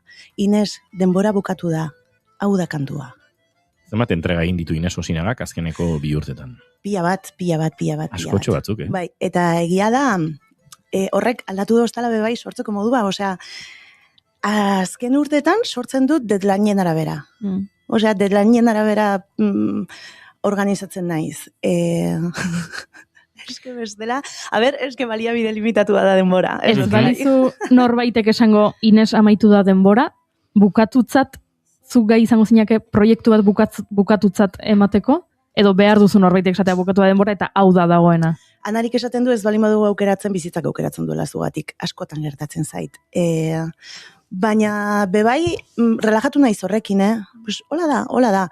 Badaude gero erabakiak argi dauzkadanak eta ikasi dudanak baita ere esaten eta esplizitatzen, baina batez ere sorkuntzan eta aukera asko dagoenean, eta aukera bat baino gehiago denean ona, ni naiz, eguneko menuan platera aukeratu behar duenak, eta lehen ansiedad ematen zidan, ulertzen duzu, pertsona hori naiz. Bai. Negoziatzen dituena, platera konpartituko ditugu, favorez, eske nahi du probatu hau eta hau eta hau eta hau. Eta denbora askoan hori aulgune bezala identifikatu dut, baina orain ikusten dizkiot indarguneak baita ere, deadlinea etzi baldin bada gai naiz egiteko zerbait. Ez dagoengo perfecto. Baina batez ere horrekin lidiatzen ikasi dut, ez? Baita nire perfekzionismoarekin, eta baita ere, txurro mediokreak entregatzearekin, ez da mundua amaitzen. Ez da mundu amaitzen, kendu dizu pixka bat alako, egoten da batzutan mito eraiki bat, ez, sorkuntza prozesuen horrelako autopertzepzio erromantiko edo romantizatu bat, eta pixkate baztertu arazi dizu hori deadlineen mugetan mugitzeak, edo jarraitzen duzu bizitzen prozesua erromantiko deadlinea hor dagoenean. Ez, romantikotik gutxi dauka deadline batek, barkatu esatea. Horregatik, baina ez dakit. Osea, da, rollo, ez. Baina bai ikasi dudala, eta bai aldarrikatzen dudala, sorkuntza prozesuak ez daukatela zertan izan torment. Eta batzuetan garela Billie Eilish eta dramatik sortzen dugula, eta beste batzutan, ni izan nintekela enkarguz sortzen duen sortzaile oso efiziente bat. Zuno baino gehiago. Ez dugu Zunoren meloia irikiko gaur Ines Osinagarekin, baina mendua gonbita, beste egun batean, Zuno meloia eztabaidatzeko Baionetan iba duzu. Joder, ireki dezagun favor. Ez gaur ez, beste batean. Venga, torriko naiz beste batean. Torriko zara beste batean. Zuno meloiari buruz hitz egiteko. Bai, mesedez. Abia eta arnasa amorantea. Tira, entzuten ari gara, hortxe udaberrixa banan, oraintxe dena aldatzen da, entzun dugu asko, Ines Osinagak duela urte batzuk kaleratu zuen lan hau, eta orduan ere Durangoko azokan egin genuen topo, denbora bat pasada, gauza asko ekarri dizkizu lan honek, disko honek. Gauza asko ekarri dizkit, batez ere, aizpa asko, eta gero baita ere, ekarri dit profesionalizazioa sortzaile bezala. Kontatuko dizu, saiatuko dat naiz motx, esan dut saiatuko naiz, sintesia ez da nire behartutetariko bat, beste batzu dauzkat. Nik disko hau egin nuen, ez duen disko bat egin nahi, izan zen ere buruari egiten dion aitortzat aukera bat ikerketa eta sorkuntza proiektu bat egiteko. Izan zen justu pandemia eta gero, ni pandemian erditu nintzen azkenekoz, erdiondoan gaixotu nintzen, ukinuen erdiondoko depresio bat de caballo, nire psikiatrak orain digo berazten dit oso jabia izan zela, eta baja luze baten ostean, rehabilitatu nintzenean, erabaki nuen lan formalean, irakasle nintzen, Getariako musika eskolan, eszedentzia eskatzea. Eta esan nuen, zegertatuko litzake denbora mugatua denez, nire lanari eskaintzen diodan denbora hori sortzeari eskainiko banio. Guazen probatzera, etxean zenbakiak genituen, eta esan genuen, urte bete, asumi ahalko genezake diru gutxi irabaziz. Zer da gertatu alden txarrena? Ze, egia esan, gertatu alzen txarrena zen diru gutxi irabaztea. Hori zen eszenatoki katastrofikoa. Eta asumitu algenuen, privilegio, eta gurasoen etxean lentejak falta ez zirenez, gauza asko, Diamanterik eta aurreri gabe. Hori da. Baina aberats. Eta orduan, neukanik horlako proiektu sorkuntza, ikerketa proiektu bat buruan, eta erabaki nuen proiektu hori idaztea eta sorkuntza beka batera aurkeztea. Eta jarri nion izena Itxasoa da bide bakarra. Ni jarri nion izena Itxasoa bide bakarra Eider Rodriguezen liburuari horrela, nola da, itortza eginaz, eta asuntoa zelako, Joseba Sarriona Indiak duela urte batzuk idatzi zituen testu batzuk, orduan ezin zena esan, baina abanan sortuak zirenak, orain, ja beste leku batean gaudela, esan ahal zirenak, eta ni baneukan hipotesi bat, zela, nola lirake kantu hauek hain zuriak ezpaldin balira. Alegia, Gipuzkana zuri batek kantu hauek kantatu eta gorpuztu beharrean, gorpuztuko balituzte beste gorputz batzuek. Orduan, hipotesi kreatibo horrekin, eta beti ere, nola da, bide horrian jarrita ni baneukan zela baiteko susmo bat, eta hipotesi honek sesgoa dauzka, ikerketa hau, enuen aparreferentziarik egin, eta horrela, artistikoa da, ikerketa, beraz, lizentzia guztiak. Eta nik jarraitzen duen norabidea zen, nire amamen amamak, eta nire Kubako aizpen amamen amamek, antzerako doinuak ingo zituztela dantza. Zenbat eta lurrean sakonago arakatu, doinu tradizionalek nunbaiten bat egiten dute. Eta bigarren egunean edo horrela, egin nuen topo bata jotzen zuen, musika afroa jotzen zuen perkusionista batekin, hasi zen bata danborra jotzen, eta konturatu nintzen 6x8 bat dela, kalejira bat zela. Osea, hori besterik ez eta hori guztia. Ordan hasten nintzen beraiekin jotzen, eta esaten zidaten, joder, Blanquita, que bien has pillado el palo este, eta esaten nion ez, bueno, ni ari naiz jotzen harinari bat. Joder, si eso es un reggaetón. Eta zer da harinarina, ez baldin bada gure reggaetoia. Eta, bueno, guzti horri tiraka, egin pasatu genituen Kuban, genituen dinoz, joan ginen bi heldu eta bi aur, Kubara, pandemia ostean, osea, izan zen sekulako aventura, seguramente orain ez nintzake gai izango berriz egiteko, zorioneko inozentzia, ze ondo jarri duzula kantu hau. Ua, txabal. Usten duzu hemen denetarik, Ines. Asko gustatzen zai. Hautatu dut, baina enekien ondo hautatuta zegoenik. Wow, astuta neukan. Hay una luna en la cuna, una luna con dos pies. Entzuleak etxean topatu nahi badu, Nana para no dormir, Jaime Orozkorekin. Hori da. Uno, cinco en el otro también. Gauza xelebrea Ines Osinega bere kantu batekin hor jokoz kanpo ustea, Ze polita baita, ere? Bai, oso polita. Bai, eskerrik asko.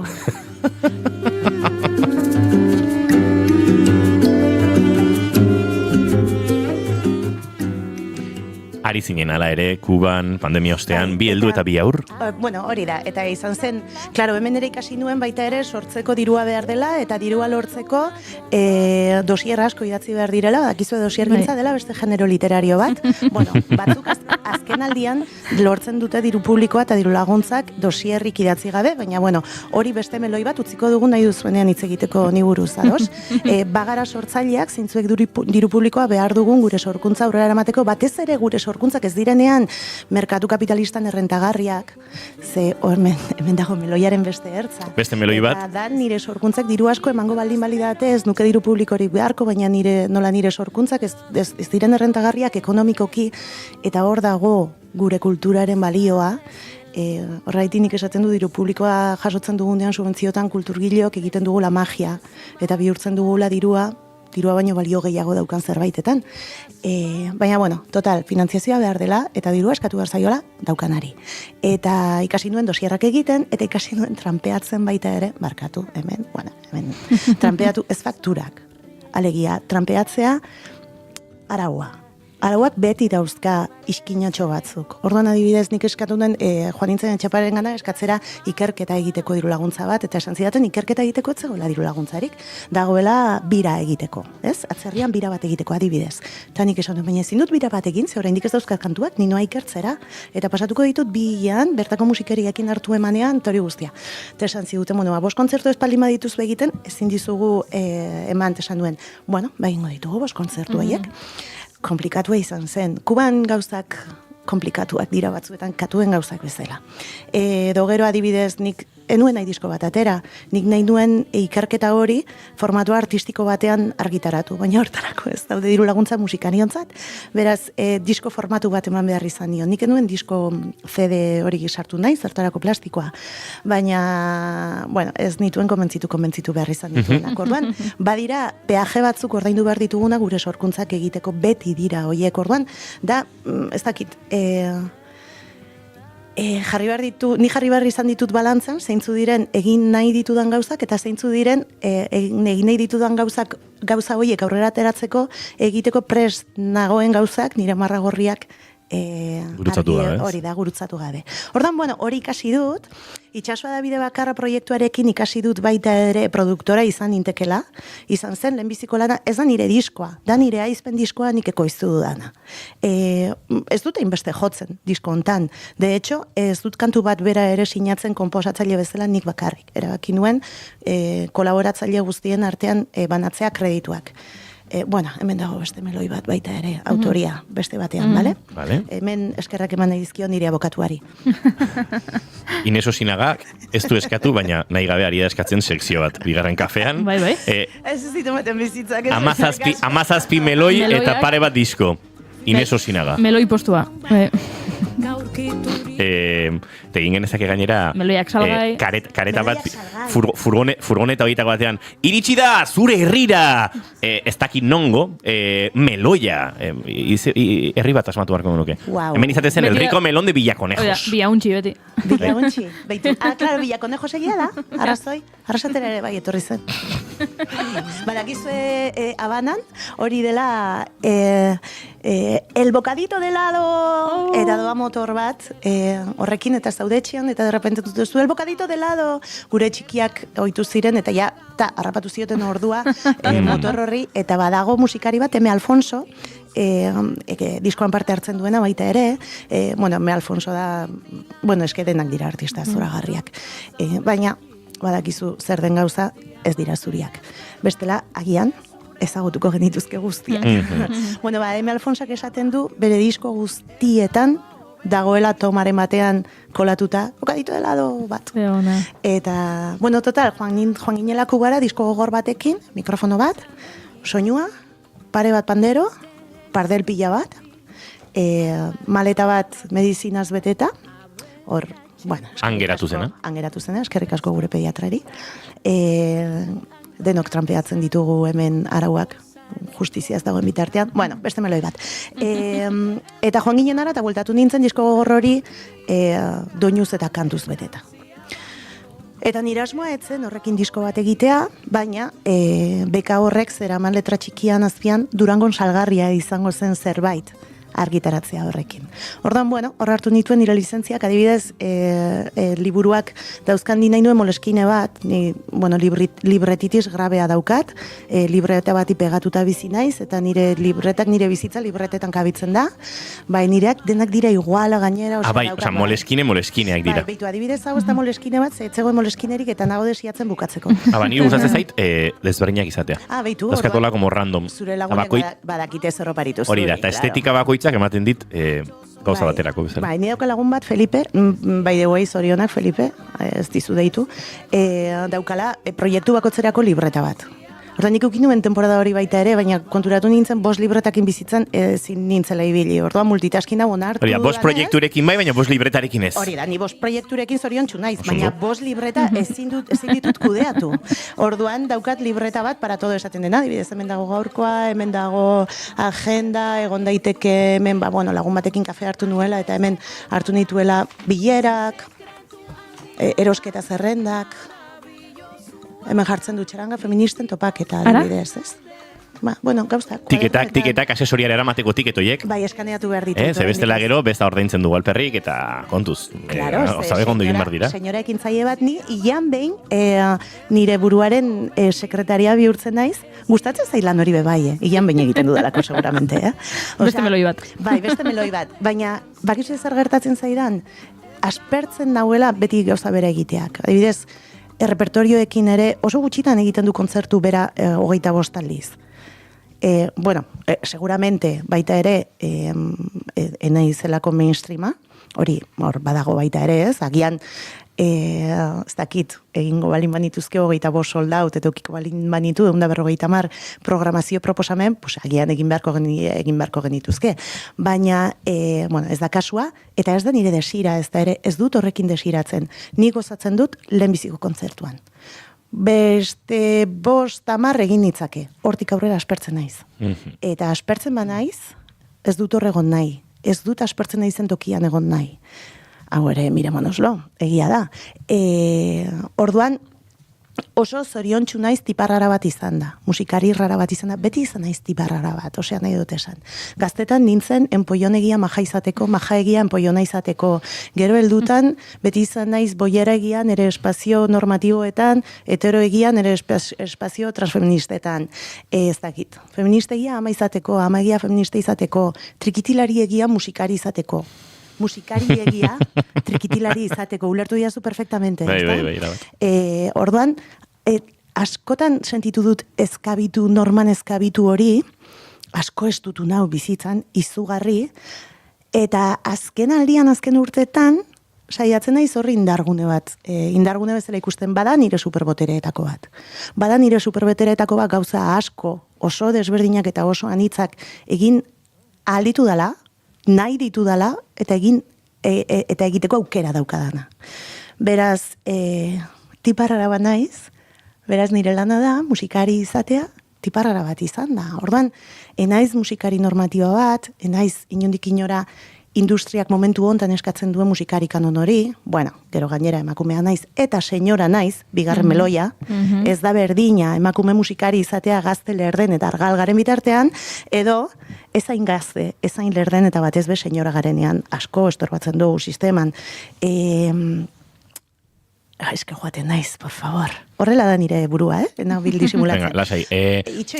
Ai, ondo. Eta orduan, konturatu naiz, hor dagoela nire bizitzeko espazioa, ez? Musikari izan da, niretza garrantzitsuena ez dira bestiak. Disko hontan garrantzitsuena ez dira bestiak. Garrantzitsuena da, disko honen aitzakitan, saretu garela eta elkarrekin hitz egiten, elkarrekin sortzen, elkarrekin barrazketa, elkarrekin negarrez jarri garela, 40 musikari emakumezko internazional. Eski iruditzen zait, osea, ez dago dosierrik, hori txalotuko ez duenik, ez? Orduan, segundetan hundik begiratzen duzun, arrarotasun hori superbotere bada, ez?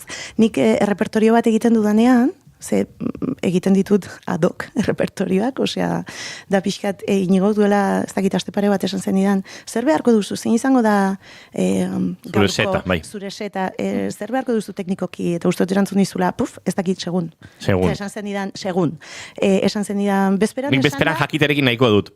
Atzo esan zidan, baina gaur aldatu du. Hori da. Den aldatzen da. Den aldatzen da. Inez, den aldatzen da, baina guardiko 12 10 minutu falta dira.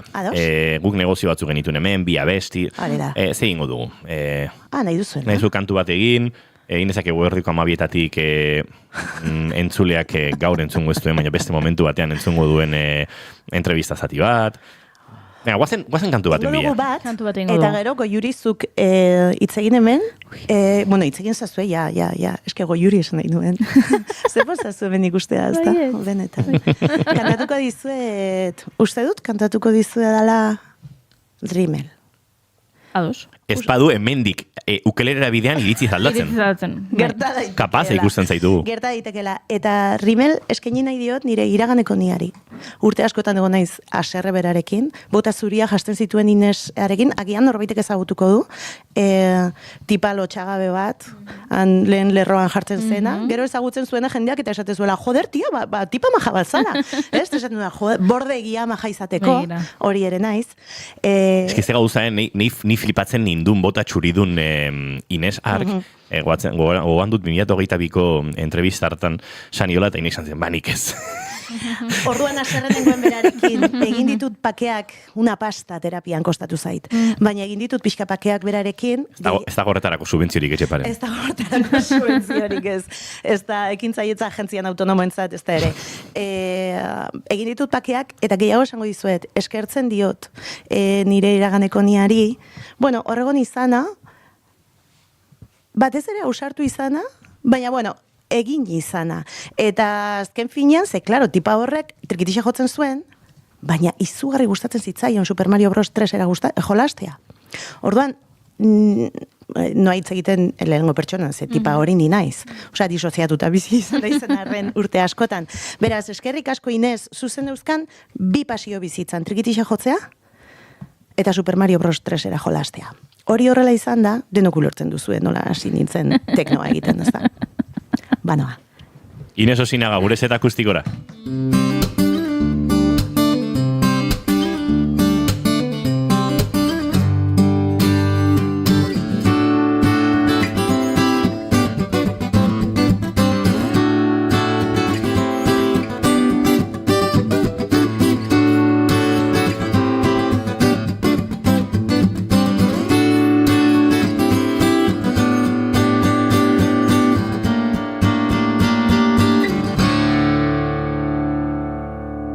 Segundu bat, entzuleok, Inez Osinaga, esaten zenuen? Esaten izuen, zuen programa hau bigarren kafea dela telebista egia irratia izateko, irrati egia telebista izateko. Zalantzari gabe. Baina gauza bekin bizitzen eta gauza bek maitatzen ikasi dugu, ezta?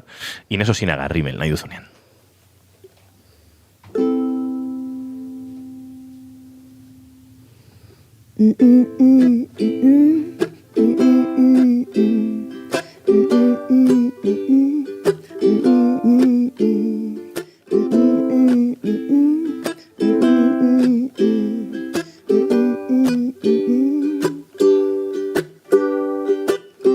Ipuin puta guzti hoietako printzesa arrosak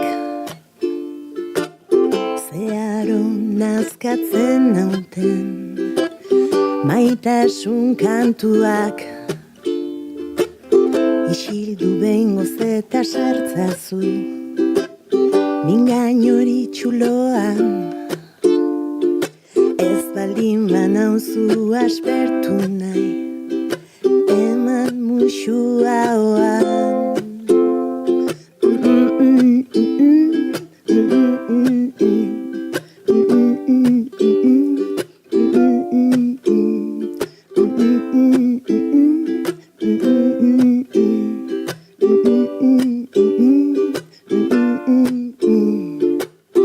ardo beltzori edan dezagun zatoz ona goitik bera erantzina zazu tauazen oera txikito zaude lasai zer uste zenuen ba zuta zeroki maite mindu egingo nintzela zaude lasai ez zaite saiatu lertzen egun zeite lasai ez dut zugandik ezer nahi zaude lasai ez zaite saiatu lertzen egun zeite lasai ez dut zugandik ezer nahi para pa pa para pa para pa para pa para pa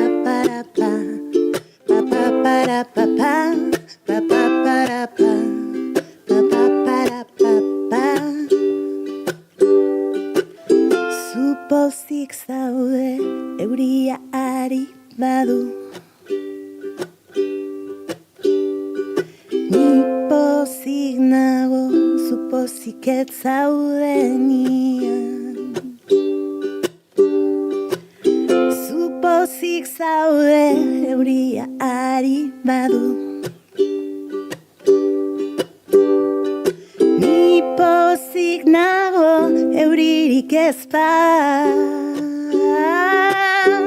zaude lasai ez zaite saiatu lertzen egun zaite lasai ez duzu handik ezer nahi zaude lasai ez zaite saiatu lertzen egun zaite lasai ez dut zugandik ezer nahi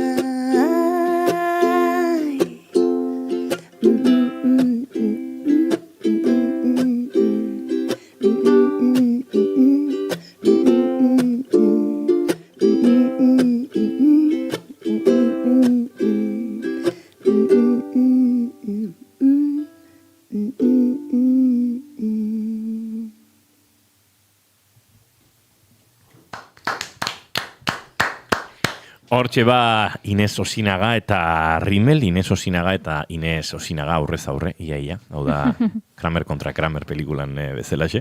Eta Ines Osinaga badator gure elkarrizketa setera, baina Guerdiko Amabiako hortxe dauzkagu, beraz egingo du gauzatxo bat, baina jarri mikroparean. Banago. Iritsi da Ines dantzan, oraindik. Ai, eske oso gustera egon naiz. Ondo. Txein, baina nola egingo dugu orain? Egingo dugu zaten, zuleok. Guk orain Ines agurtuko dugu zuentzat. Itxun pixkat. Zesken ni etorri naiz bertsolaria bezala. Saioaren amaiera osanik agurra badaukat. Baina agurra Guk pentsatu dugu gauza bat. Bale, oso ondo. Zu hor eserita geratzea. Gero nik ingo dut nahi dudana, baina Badakigu. Eserita geratzea hor da proposamena. Geldi. Guk, geldi etzara gai egoteko. Gai naiz, ez dut nahi. Neurodivergentziaren arazotxoak, geldik oso gai ez. Agurtuko ditugu entzuleak, zegoerrik 12etan informazio zerbitzuek sartu behar duten, naiz irratiaren informazioaren ari heltzea. Guk jetxiko dugu emisio volumena. Jarraituko dugu grabatzen. Bale, ados, benitxoin emisio volumena jeitxi aurretik. Ostirala da, ekainak 19, ez da?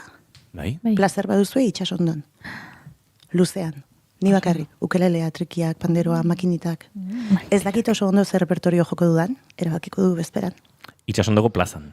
Itxasondoko plazan, bai, uste gara berdo festa dela. Galetu niela lau aldiz, ziur zaudete? Bai, nahi duguzu. Ziur zaudete? Ez ditu fandangoa jotzen, Bai, badakigu, horregatik nahi zaitu. Fandangoren bat enmaskaratu xamar eroriko da nahi gabe. Betira, fandango bat nire barruan. Eta ekainako 24an Lekiton, agurtuko dugu ezur berriak. Anela bakarekin, okerrezpan dago Uxu Alberdi egongo da, ez dakit zeintzu diren bertsolariak. Zoragarria izan da, 9 hilabete iraundu birak, hasi zen lasarten, eta maituko da Lekiton. Ezin zen beste modu batera izan. Ados, ala ere uste dut, gure entzulek berriro entzongo zaituztela, ostirala iritsi baino lehen. Eta, bada entzuleok, goiurik hemen gure barne komunikazio sisteman, WhatsApp talde bat da, ez pentsatu beste zer denik, jarri du, zer da harina ezpada gure regetoia. Geratu nahi zesaldi horrekin. Kamiseta bat da, goiuri. Bai. Entzuleok agurtu egin bartzaituztegula, baina gukin eso sinagarekin izketan jarraituko dugu eta bi arredo etzi elkarbanatuko dugu zuekin, berarekin minutu hauetan. Biziko duguna zego jurik sarraskia prestatu du, Inesek beste kantua prestatu du, badu saio bat agurtzeko beste eduki bat, hau horrela ezin dugu, sentitzen dugu. Entzuleok, bagoaz, fomoa sortu bat zaizue? Ostia, claro, eske bideoa da. Baita ere. Eta ni hemen, bueno, igual da, ez da. Oso Ines, listo. Bai, oso ondo. Bueno, telebista saioegia irratsaio bat izateko. Es lo que hay. Entzuleok bagoaz, bihar arte goizeko 10:00 hemen izango gara, Inesekin edo gabe, hori ikusiko dugu bitartean.